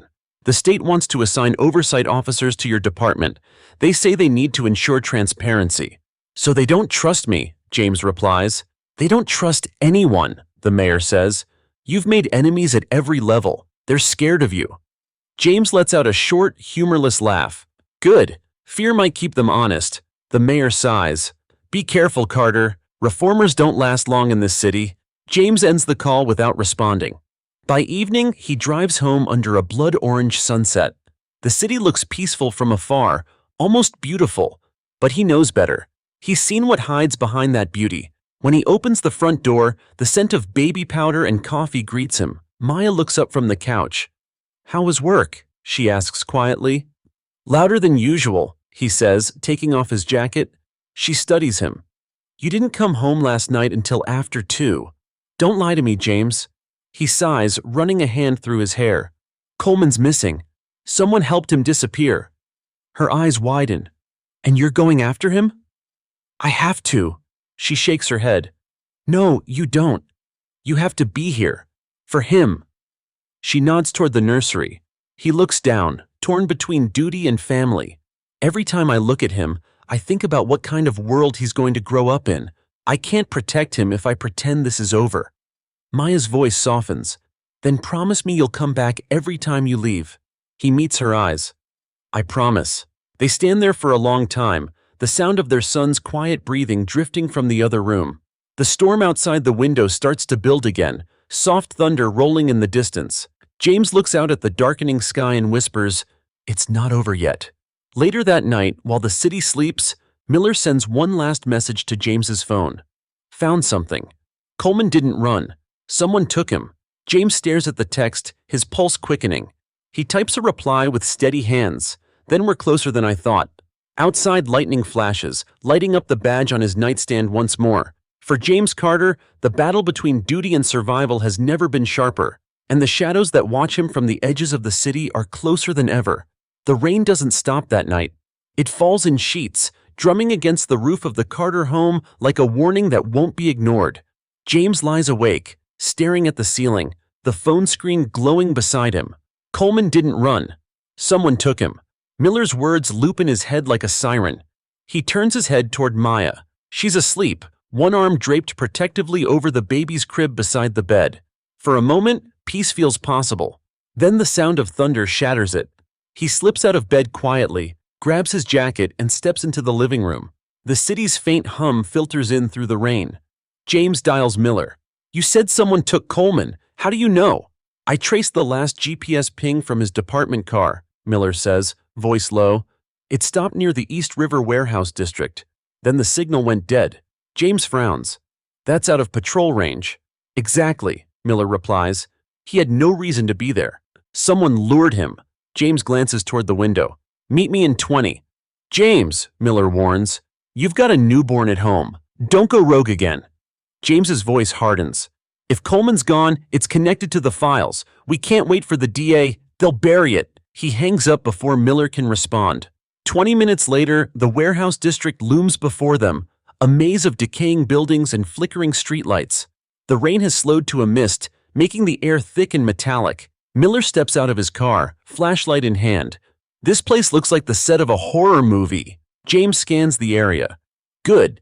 Maybe whoever's behind this will feel at home. They move carefully through the puddles, their footsteps echoing. The warehouse ahead is massive. Rusted doors chained together, graffiti covering the walls. Miller finds a broken latch on the side entrance. Looks like someone forced their way in, he mutters. James nods. Let's see what they left behind. Inside, the air is cold and smells of oil and old metal. Dust swirls in their flashlight beams. On the floor, scattered papers, a tipped-over chair, and a dark smear that makes Miller's stomach drop. Blood, he whispers. James crouches, inspecting it. Not much. He's alive. Miller gives him a look. You sound sure. I have to be, James says quietly. They search the room. Miller finds a phone half buried under debris. It's his, he says, holding it up. Still wet. Battery's fried, but maybe tech can recover it. James looks around again. His gaze catches something on the far wall, a spray-painted phrase, sloppy but deliberate. The badge lies. He steps closer, tracing the letters with his flashlight beam. They're sending a message. Miller frowns. To who? To me. They return to the car in silence. The rain starts again, harder this time. Miller leans against the hood, lighting a cigarette. You think this ties back to Grant's old circle? James shakes his head. No, this is bigger. Grant was just the surface. Someone's cleaning up the mess we uncovered. Miller exhales smoke into the damp air. Then we're next on the list. James looks at him, eyes steady. Maybe, but if they wanted me gone, they'd have done it already. They're playing a game and they want me to see it. Miller tosses the cigarette into a puddle. You realize how paranoid that sounds? Yeah, James says. I just hope I'm wrong. At home, Maya wakes to an empty bed. The rain's rhythmic pounding is gone, replaced by the distant wail of a siren. She reaches for her phone, sees no messages from James, and feels the old dread creeping in. Downstairs, the lights flicker. She freezes. James? No answer. She moves carefully, every step deliberate. When she reaches the kitchen, the front door handle jiggles, once, twice, then stops. She clutches her phone, ready to dial 911, but before she can, the door creaks open slowly. Relax, a familiar voice whispers. It's me. James steps inside, drenched, eyes dark with exhaustion. Where were you? She demands. Warehouse district, he says, pulling off his jacket. We found Coleman's car. Blood, his phone. He's missing. Maya's voice trembles. Missing? James, this has to stop. You can't keep doing this. I don't have a choice, he cuts in. If someone inside is cleaning house, they won't stop at him. They'll come for anyone tied to the files. That includes us. Her eyes widen. Then let's leave. We can disappear, go somewhere safe. He looks at her for a long time, then shakes his head. Running won't fix it. It'll just prove them right. She exhales sharply, tears forming. You think justice is worth dying for? He answers quietly, not dying, living for. Maya looks down at the baby monitor, where their son's soft breathing hums through static. Then live smart, she whispers. For him. James nods, though the guilt weighs heavy. The next morning, James returns to the precinct. The mood is worse than before. An officer whispers as he walks by, Did you hear? Another suspension. IA's cracking down. Miller meets him at the door, phone in hand. You won't believe this, he says. Coleman's badge was just found in a dumpster 2 miles from the river. James takes a breath. And him? Nothing. Just the badge and his wallet, wiped clean. James stares at the items in the evidence bag. The wallet's photo slot is empty, but something about the edges catches his eye. He opens it carefully, pulling at the lining until a small strip of paper falls out. It's smeared, half soaked, but 2 words are still legible. Police board. James whispers, "They're not hiding in the shadows. They're sitting in the office above us." Miller's eyes widen. "You're saying the brass ordered this?" "I'm saying the corruption isn't in the precinct, it's in the command chain, maybe even higher." He slips the note into his pocket and straightens his tie. "We're not fighting ghosts anymore, Miller. We're fighting the people who built the walls." That night, Maya gets another anonymous text. "You warned him once. He didn't listen. Next time, he won't get to." Her hands shake. She locks the door, double-checks the windows, and whispers to her sleeping son, "Please, not again." Morning comes gray and silent. The storm clouds that hung over the city all night haven't moved. They sit heavy over Brookdale like a bruise. James Carter wakes early, long before sunrise, and sits at the kitchen table with a cup of cold coffee that he never remembers pouring. The paper strip from Coleman's wallet lies flat in front of him. The words "police board" faint but visible. He keeps staring at them until the letters blur into each other. Maya walks in quietly, holding their son against her shoulder. "You didn't sleep," she says softly. "I couldn't. You're thinking about him, aren't you? The missing officer." He nods. "And what he found before they took him." Maya sits down across from him. "You can't do this alone anymore. You need someone outside the department, someone who isn't part of the system." James glances up. "You mean a reporter?" She shrugs.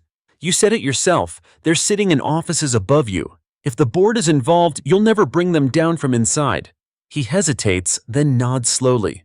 "There's a journalist, Elena Cruz. She covered the first Grant case before the city buried it. She tried to reach me after the Carter files leaked." Maya tightens her grip on the baby. "Then call her." By noon, James meets Elena in a quiet cafe downtown. She's in her 30s, sharp-eyed, the kind of person who listens more than she speaks. As he walks in, she's already sipping her second coffee. "You sure you want to be seen with me, Chief?" she asks without looking up. "I'm not exactly on your department's Christmas list." He sits opposite her. "You were right about Grant. I didn't listen then. I'm listening now." She studies him for a moment, then leans forward. "What changed?" He slides the strip of paper across the table. "A missing officer. His last note points to the police board." Elena reads it, her expression hardening. "That's not surprising. They've been untouchable for years. But if you're serious about exposing them, you'll need proof. Paper trails, call records, transfer logs, anything that connects them to misconduct." "I've already started collecting that," James says quietly. "But I can't leak it myself. They'll call it sabotage." Elena smirks faintly. "So you want me to be your mirror?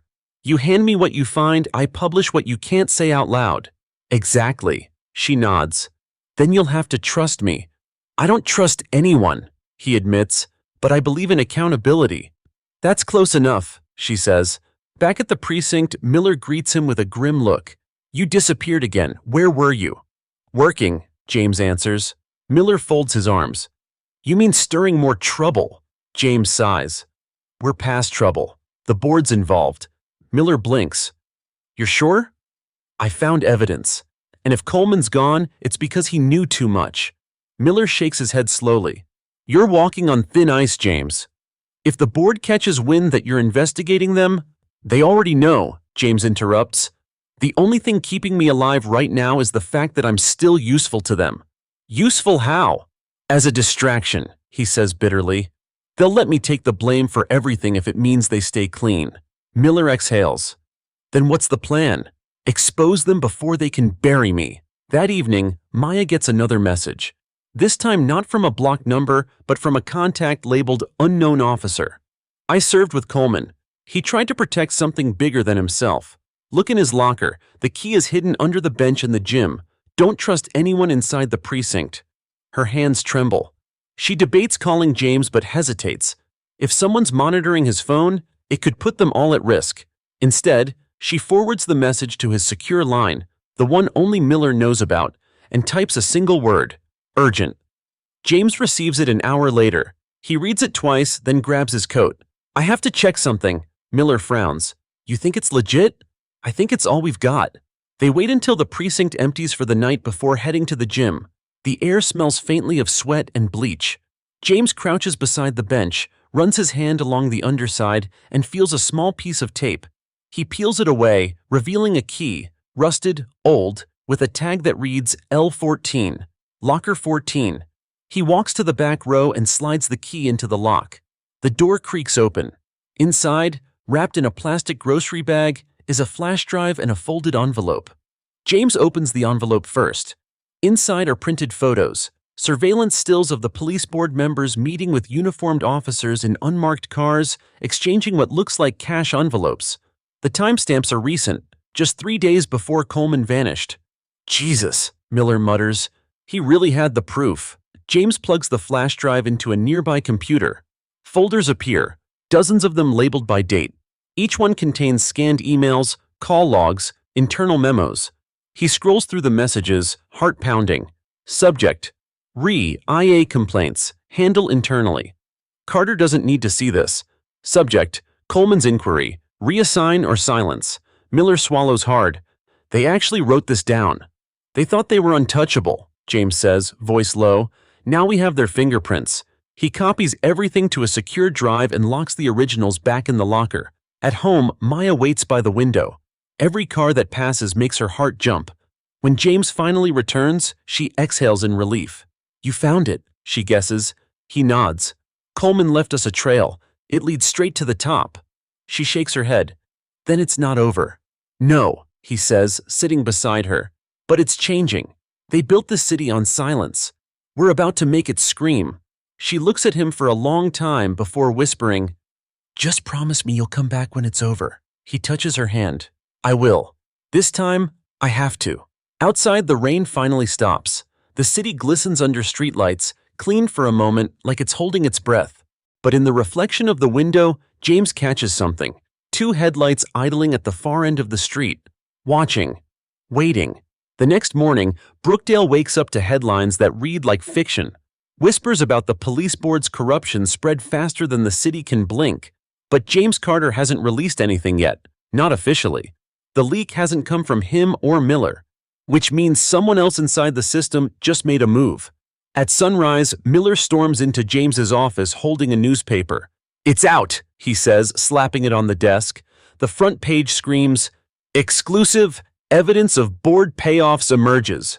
James looks up from his files. That's not me. I know it's not, but someone had the same data we found in Coleman's locker. It's hitting every major outlet. James leans back, his mind racing. Then Coleman wasn't working alone. Miller shakes his head. That's the thing. He couldn't have been. But whoever leaked this, they're not doing you any favors. The mayor's calling this an unauthorized information breach. IA's on their way to seize your computers. James rubs his temples. They'll try to pin it on me. Exactly, Miller says. You're the perfect scapegoat. Before James can respond, his phone buzzes. An unknown number. He answers cautiously. Carter. A woman's voice replies. Calm, controlled. Chief Carter, you don't know me, but I believe we share an enemy. Meet me in 30 minutes at the parking structure on 7th and Main, top level. Who is this? Someone Coleman trusted, she says, then hangs up. Miller raises an eyebrow. You're not actually thinking of going, are you? I am, James says, standing. If she knows Coleman, she might be the missing link. Miller groans. Every time you say that, we end up in trouble. Then trouble's where the truth lives, James says as he grabs his coat. The parking structure is nearly empty when he arrives. Wind whips through the open-top floor, carrying the smell of rain-soaked concrete. A woman stands near the edge, wearing a dark trench coat and a hood pulled low. Chief Carter, she says as he approaches. That depends who's asking. She lowers the hood. Sharp eyes, scar across her cheek, early 40s. Detective Lila Monroe, Internal Affairs. Off the record. Off the record? He repeats. She nods. The board shut down my unit last year after we opened an inquiry into campaign fund transfers. Coleman was helping me gather evidence. He found something bigger, payments linked to multiple precincts. Then he disappeared. James studies her carefully. Why come to me now? Because you're next, she says simply. They can't afford another leak. And the files you took from Coleman's locker? They know you have them.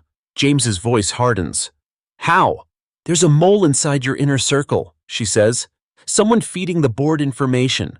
Miller's warning echoes in James's head. You can't trust anyone. Do you have proof? He asks. She hands him a flash drive. Encrypted audio recordings. Coleman made them during a board meeting. You'll hear the truth yourself. But if you want this to matter, you need to go public before they erase it all. James looks down at the drive. If I release this, it'll start a war. She shrugs.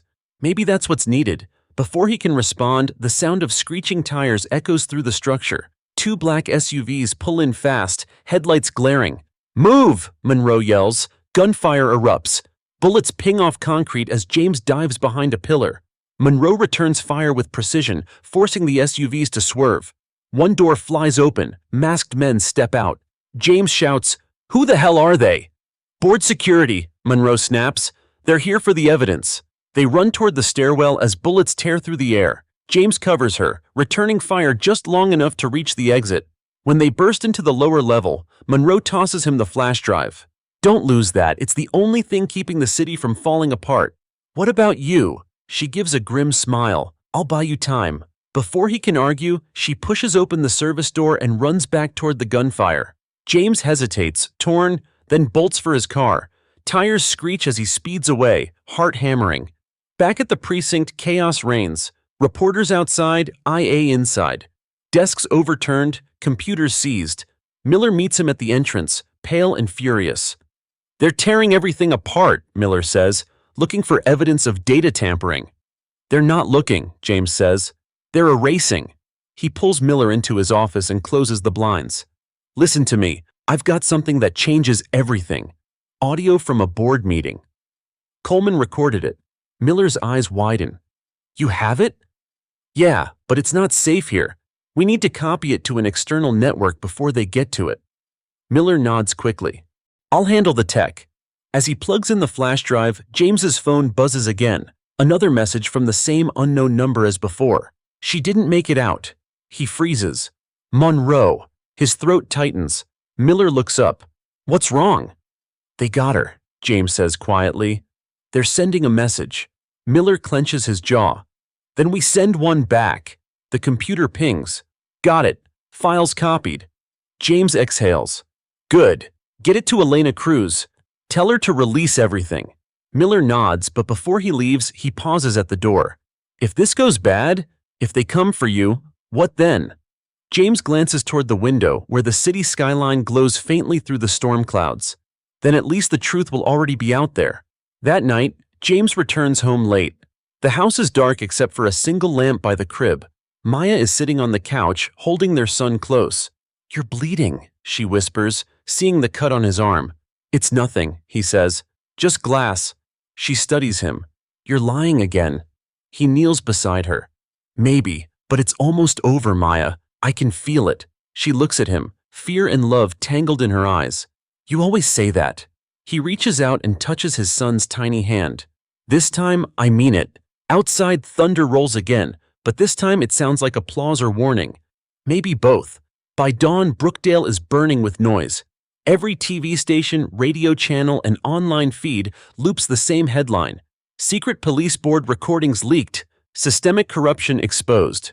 The audio clips are impossible to ignore. In them, board members discuss silencing whistleblowers, paying off politicians, even manipulating crime reports to protect favored officers. The public's outrage ignites instantly. Crowds form outside police headquarters, chanting, "Justice for Brookdale," while holding up cardboard signs that say, "No more silence." James Carter stands at his window watching the chaos below. His office feels smaller now, walls closing in. Every phone in the building rings endlessly. His own buzzes again, the mayor's name flashing across the screen. He answers with a steady voice. "Mayor?" The mayor doesn't waste time. "You've destroyed us, Carter." "I didn't destroy anything," James says evenly. "I revealed what was already rotting." "You don't understand," the mayor snaps. "The governor's demanding my resignation. The city council's calling for a full purge of the police board. There's talk of martial law. You've set the city on fire." James glances down at the protests. "Then maybe it needed to burn." "You think this makes you a hero?" the mayor spits. "You're finished. Effective immediately, you're suspended. Hand in your badge." James exhales slowly, almost calmly. "You don't get to silence me anymore." "This isn't a negotiation," the mayor growls. "You've crossed the line." James hangs up without another word. He turns toward Miller, who's been listening the whole time. "Well," Miller says softly, "guess that makes it official. You're out." James leans back in his chair, staring at the badge on his desk. Maybe that's what I wanted all along. By mid-morning, the protests turn into something else. A movement. Families of victims gather in front of City Hall. Former officers step forward, admitting to cover-ups and falsified reports. The streets echo with chants of, "Clean the house." Elena Cruz's article goes live just after noon. The headline reads, "How the Blue Wall Fell Inside Chief Carter's Fight Against Corruption." It spreads like wildfire, painting James not as a traitor but as a man who refused to stay quiet. Inside the precinct, the divide deepens. Some officers take off their badges, refusing to serve until reforms begin. Others cling to silence, muttering that Carter betrayed his brothers. Miller barges into James's office, waving his phone. "You need to see this." He plays a clip, shaky footage from a live stream outside the precinct. The crowd is massive now, stretching across 3 city blocks. People chant James's name. "Carter! Carter! Carter!" James frowns. "They shouldn't be chanting for me. This isn't about a man, it's about change." Miller shrugs. "Maybe, but right now, you're the face of it." "That makes me a target," James says quietly. "Already are," Miller replies. "IA's not just suspending you. They've opened a criminal inquiry. Abuse of authority, unauthorized data leak, the works. They're making you the villain of your own story." James laughs bitterly.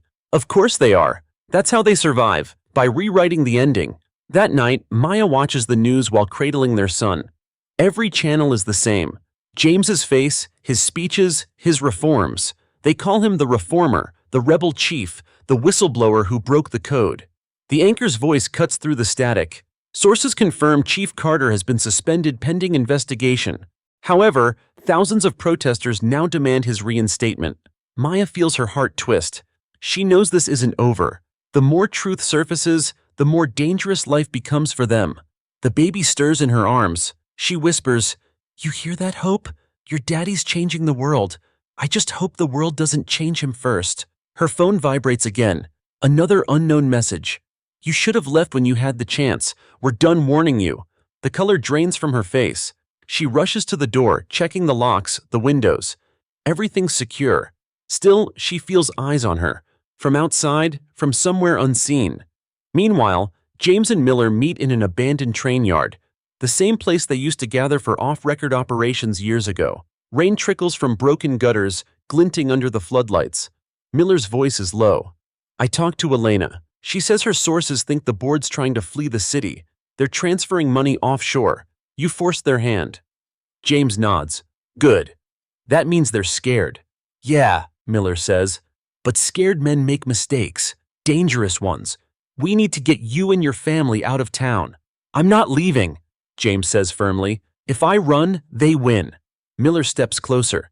"This isn't pride, James. It's survival." James looks out at the skyline, glowing in the distance. "You remember what you said when I first made chief? That this job was a fire that would eat me alive?" Miller nods slowly. James smiles faintly. "You were right. But if I'm going to burn, at least now I know why." Miller sighs. "Then we make sure your story doesn't die with you." James pulls a sealed envelope from his coat pocket.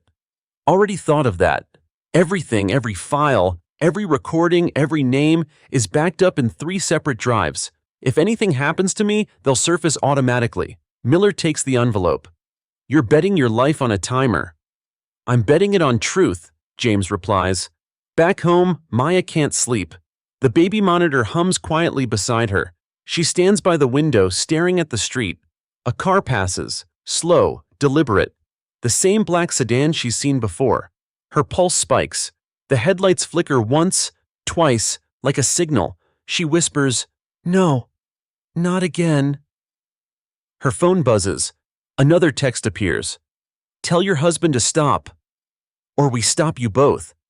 Maya's hands shake as she dials James. No answer. She calls again, voice cracking into the voicemail. "James, please, come home. Something's wrong. They're watching again." Thunder rumbles in the distance, soft but growing closer. In the train yard, James's phone lights up with her missed calls. Before he can answer, a shadow moves behind him, fast. Miller's voice rings out, "James, down!" A gunshot splits the air. Glass shatters. James ducks, heart racing, his phone clattering to the ground. The shot missed, but barely. Miller yells, "They found us!" James's thoughts flash instantly to Maya, to hope, to the promise he made. "We end this tonight," he growls. He grabs the drive from his pocket and runs toward the exit, rain soaking his coat. Behind him, sirens start to wail again.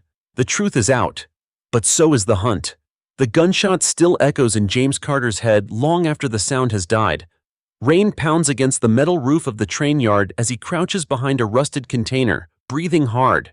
Miller kneels beside him, checking his weapon. "You hit?" "No," James says, his voice tight. "But whoever fired that shot wasn't aiming to scare." "Then we've got two options," Miller mutters. "We run or we fight." James wipes the rain from his face, eyes narrowing. "You know me, Miller. I don't run." They hear footsteps, 2, maybe 3 figures moving fast across the gravel. Shadows slip between the containers. James signals silently, then moves left, flanking wide. He catches a glimpse of a man in tactical gear, face covered, no badge. The shooter. James fires once, hitting metal just inches from the man's arm. The attacker ducks and vanishes into the dark. Miller shouts, "They're circling us!" James reloads, scanning the rain-soaked yard. "We need to get out. They'll have backup on the way."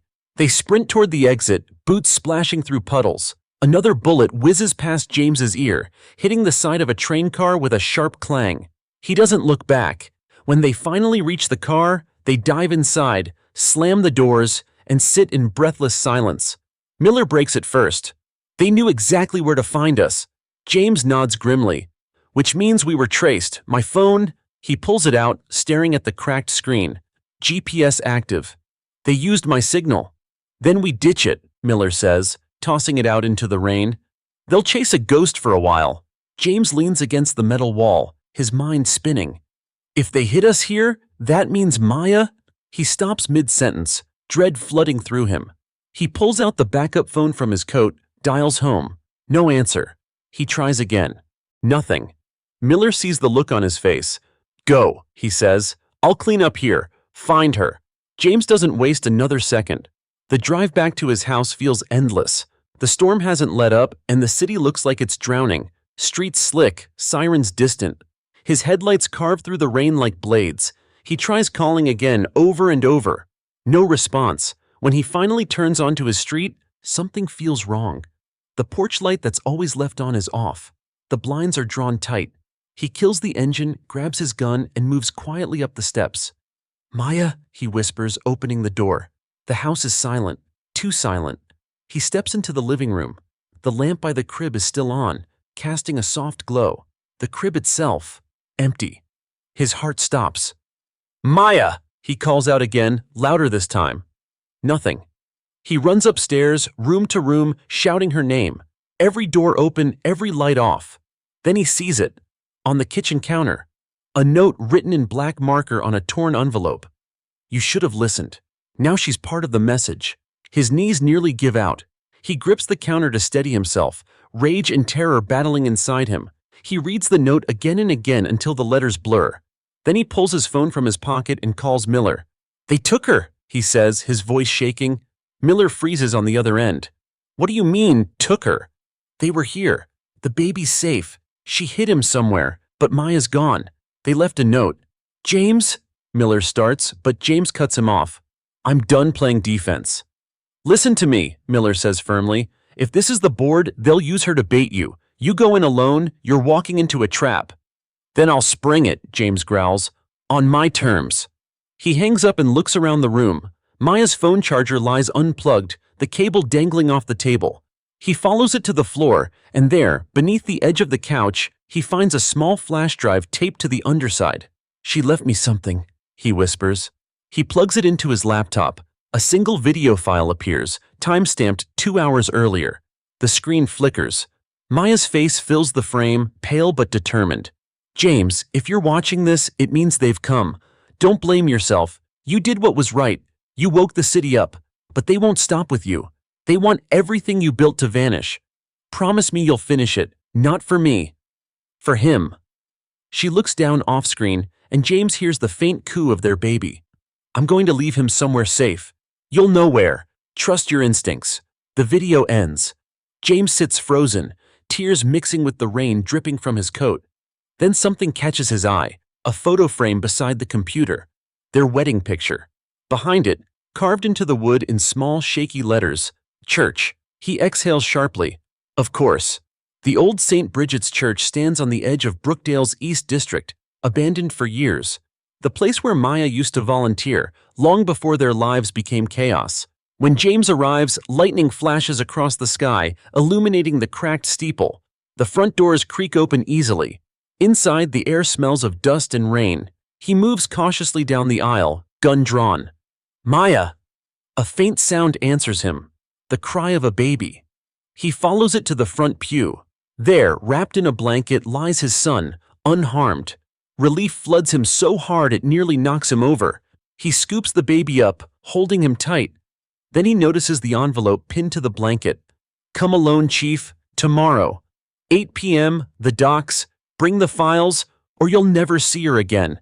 His grip tightens around the paper.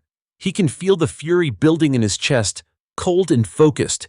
He whispers, "You took the wrong woman." The next morning, the protests swell into chaos. Fires burn downtown. The mayor's office releases a statement blaming rogue elements for the leaks. Rumors of an impending coup spread across the city. James watches it all from his car, his son sleeping quietly in the back seat. His badge sits on the dashboard beside his gun. Miller calls. "You found the kid?"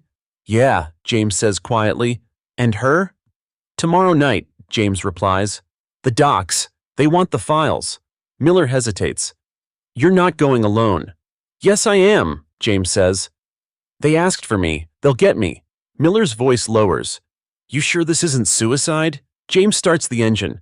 "If it is, I'll make sure it means something." He looks into the rearview mirror at his son, small, peaceful, unaware. "You'll grow up free," he whispers. The storm clouds gather again over Brookdale, darker than ever. The hunt has begun, and this time, James isn't running. The next night comes too fast. The storm hasn't left the city. It hangs above Brookdale like a living thing, waiting. Thunder rolls in the distance as James Carter stands at the edge of the dockyard, coat soaked through, his breath visible in the cold air. He's been here before, years ago, back when crime and corruption were simpler things. But tonight, it's personal. He checks his watch, 7:58 p.m. The message had been clear. Come alone. Bring the files. He's not carrying the originals. He's too smart for that. Inside his briefcase is a decoy drive, loaded with nothing but looped police training videos. The real evidence is hidden in 3 separate locations, all programmed to release automatically in 12 hours.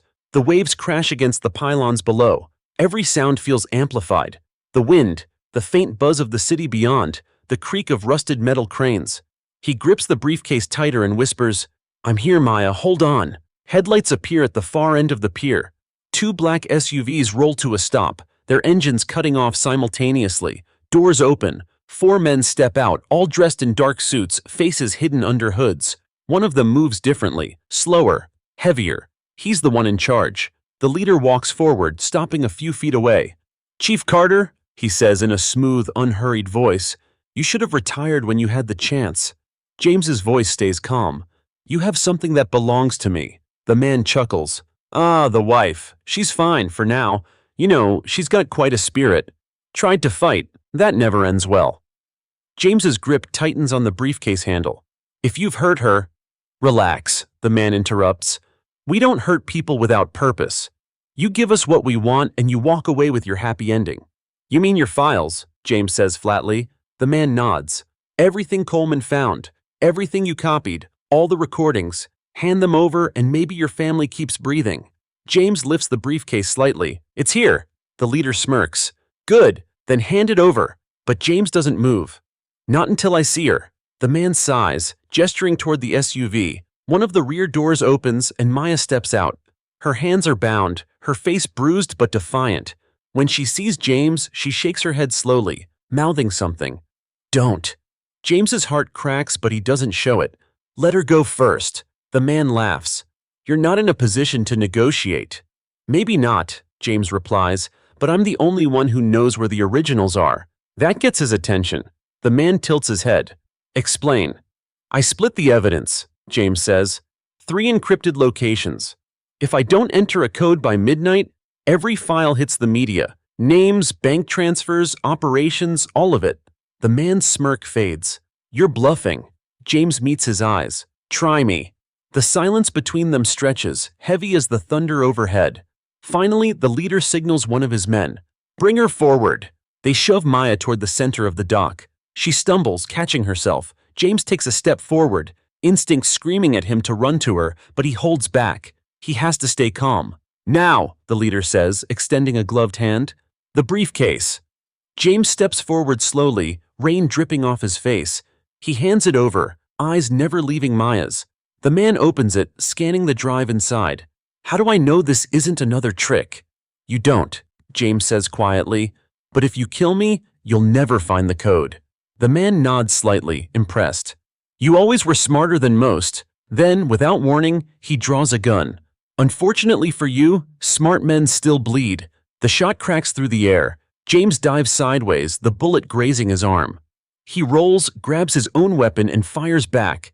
Chaos erupts. Maya drops to the ground as bullets fly, sparks showering off metal crates. One of the men goes down. Another screams and falls into the water. James crawls behind a stack of barrels, firing again. He hits the leader's shoulder, sending him spinning backward.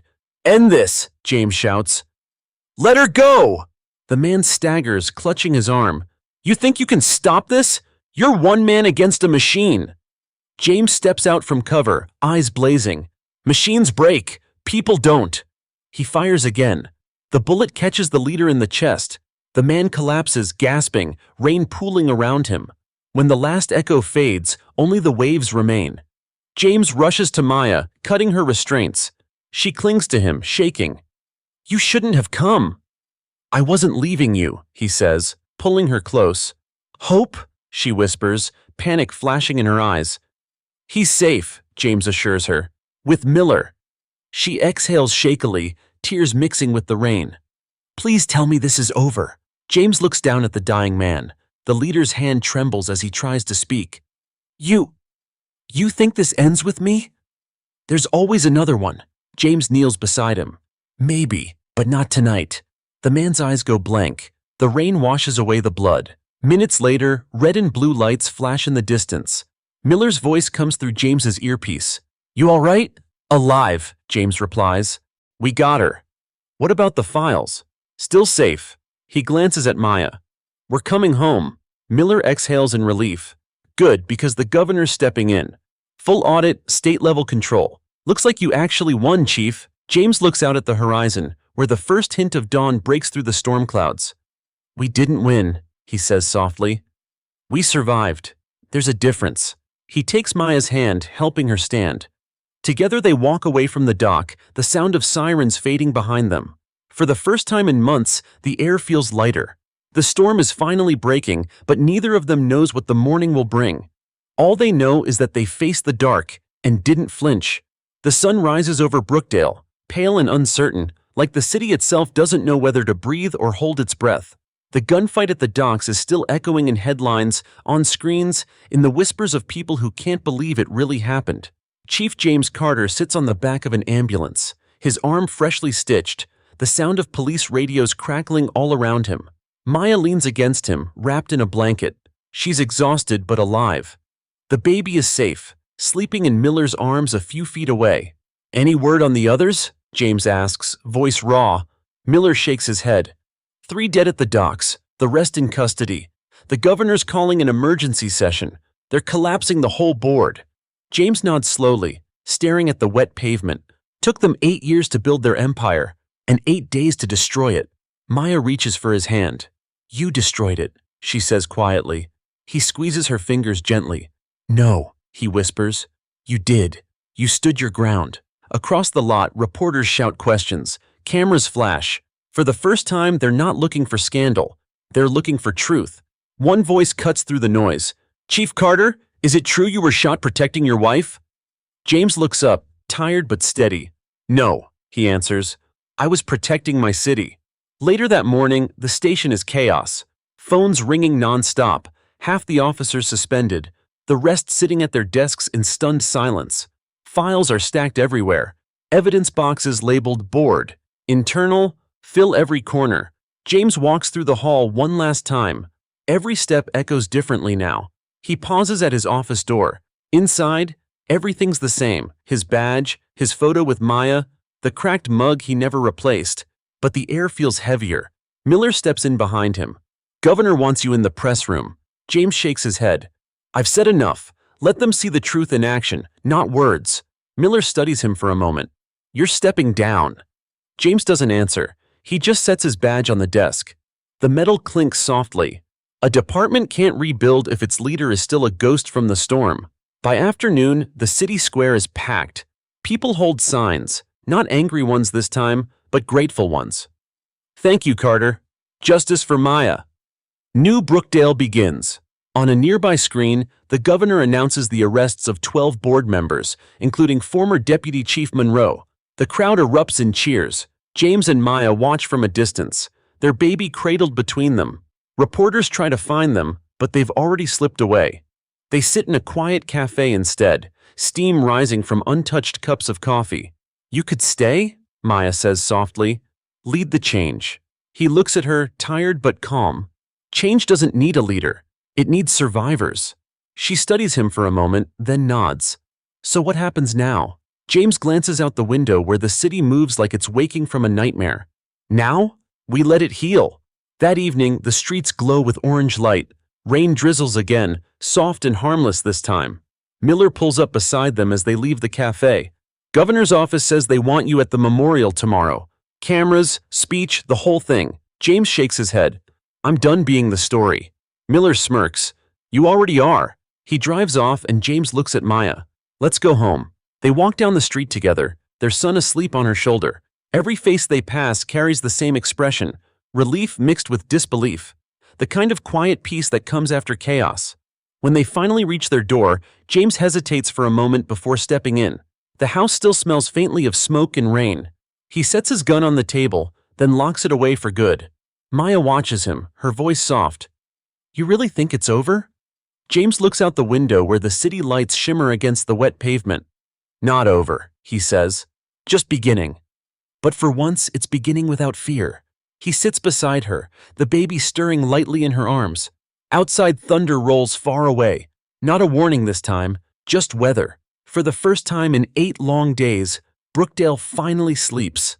Night settles quietly over Brookdale. The city's noise fades into a low hum, distant sirens, soft rain, the heartbeat of a place that has finally stopped holding its breath. The dock incident is already all over the news. Anchors repeat the same words like a prayer, "Justice at last." Inside their small living room, James Carter sits on the couch, his arm still wrapped in bandages. Maya lies asleep on his shoulder, the baby nestled between them. The faint blue light of the TV flickers across their faces, replaying his own image from earlier that day, walking through the courthouse surrounded by flashing cameras. He picks up the remote and mutes it. For the first time in 8 days, there is silence. Miller's voice still echoes in his mind. "You already changed everything, Chief." But he's not sure if that's true. The streets are calmer, yes. The men responsible are in custody. Yet deep inside, the ache of what it cost won't go away. James stands and walks to the window. Rain drips down the glass in crooked trails. Outside, the city lights shimmer against puddles on the asphalt, red, blue, and gold. He can see patrol cars moving slowly, officers stopping to help civilians clear the debris left from the riots. A city trying to rebuild itself, one heartbeat at a time. Maya stirs behind him. "Can't sleep?" she murmurs. "Didn't mean to wake you." She sits up, her eyes soft but tired. "You're thinking about them again, aren't you?" He nods slightly. "All the people who believed in me, and the ones who didn't make it this far." She rises and walks to him, resting her head against his chest. "You can't carry all of them forever." "I know," he says quietly, "but if I let go too soon, I'm afraid it'll all come back." She looks up at him. "Then don't let go. Just rest. You've earned that much." He exhales slowly, the weight in his shoulders finally easing. 8 days, he whispers. "It feels like a lifetime." "Because it changed one," she replies gently. A soft knock interrupts them. James opens the door to find Miller standing there, soaked from the rain, holding a small envelope. "You never answer your phone," Miller says, stepping in with a half smile. "The governor sent this. It's official." James opens the envelope. Inside, a simple letter. "To Chief James Carter. Effective immediately, you are hereby reinstated as Chief of Police, pending your acceptance. Brookdale needs your leadership. He stares at it for a moment, unreadable. They still don't get it, he mutters. Miller raises a brow. Meaning? I didn't fight to keep the badge, James says, setting the letter on the table. I fought so it'd mean something again. Miller studies him, then nods. Then you'll know what to do. He turns to leave, pausing at the door. For what it's worth, he says softly, you saved this city. Don't let anyone tell you different. When the door closes, James looks at the letter one last time, then folds it neatly and tucks it into the drawer beside his badge. Not to refuse, not to accept, just to pause. Hours later, the rain finally stops. The air smells clean, like new beginnings. Maya is asleep again, the baby's small hand curled around her finger. James kneels beside them, brushing a strand of hair from her face. He whispers, "It's over, Maya." And for once, it really sounds true. He steps back to the window, watching dawn begin to rise over the rooftops. Golden light washing the scars of the night away. The city looks fragile, but alive. He whispers to himself, "Tomorrow we rebuild." Then he walks back, sits beside his wife, and lets exhaustion pull him into the first peaceful sleep he's had in over a week. Outside, the morning begins quietly. No shouting, no sirens, no fear, just a city learning to breathe again. Brookdale survived, and so did they.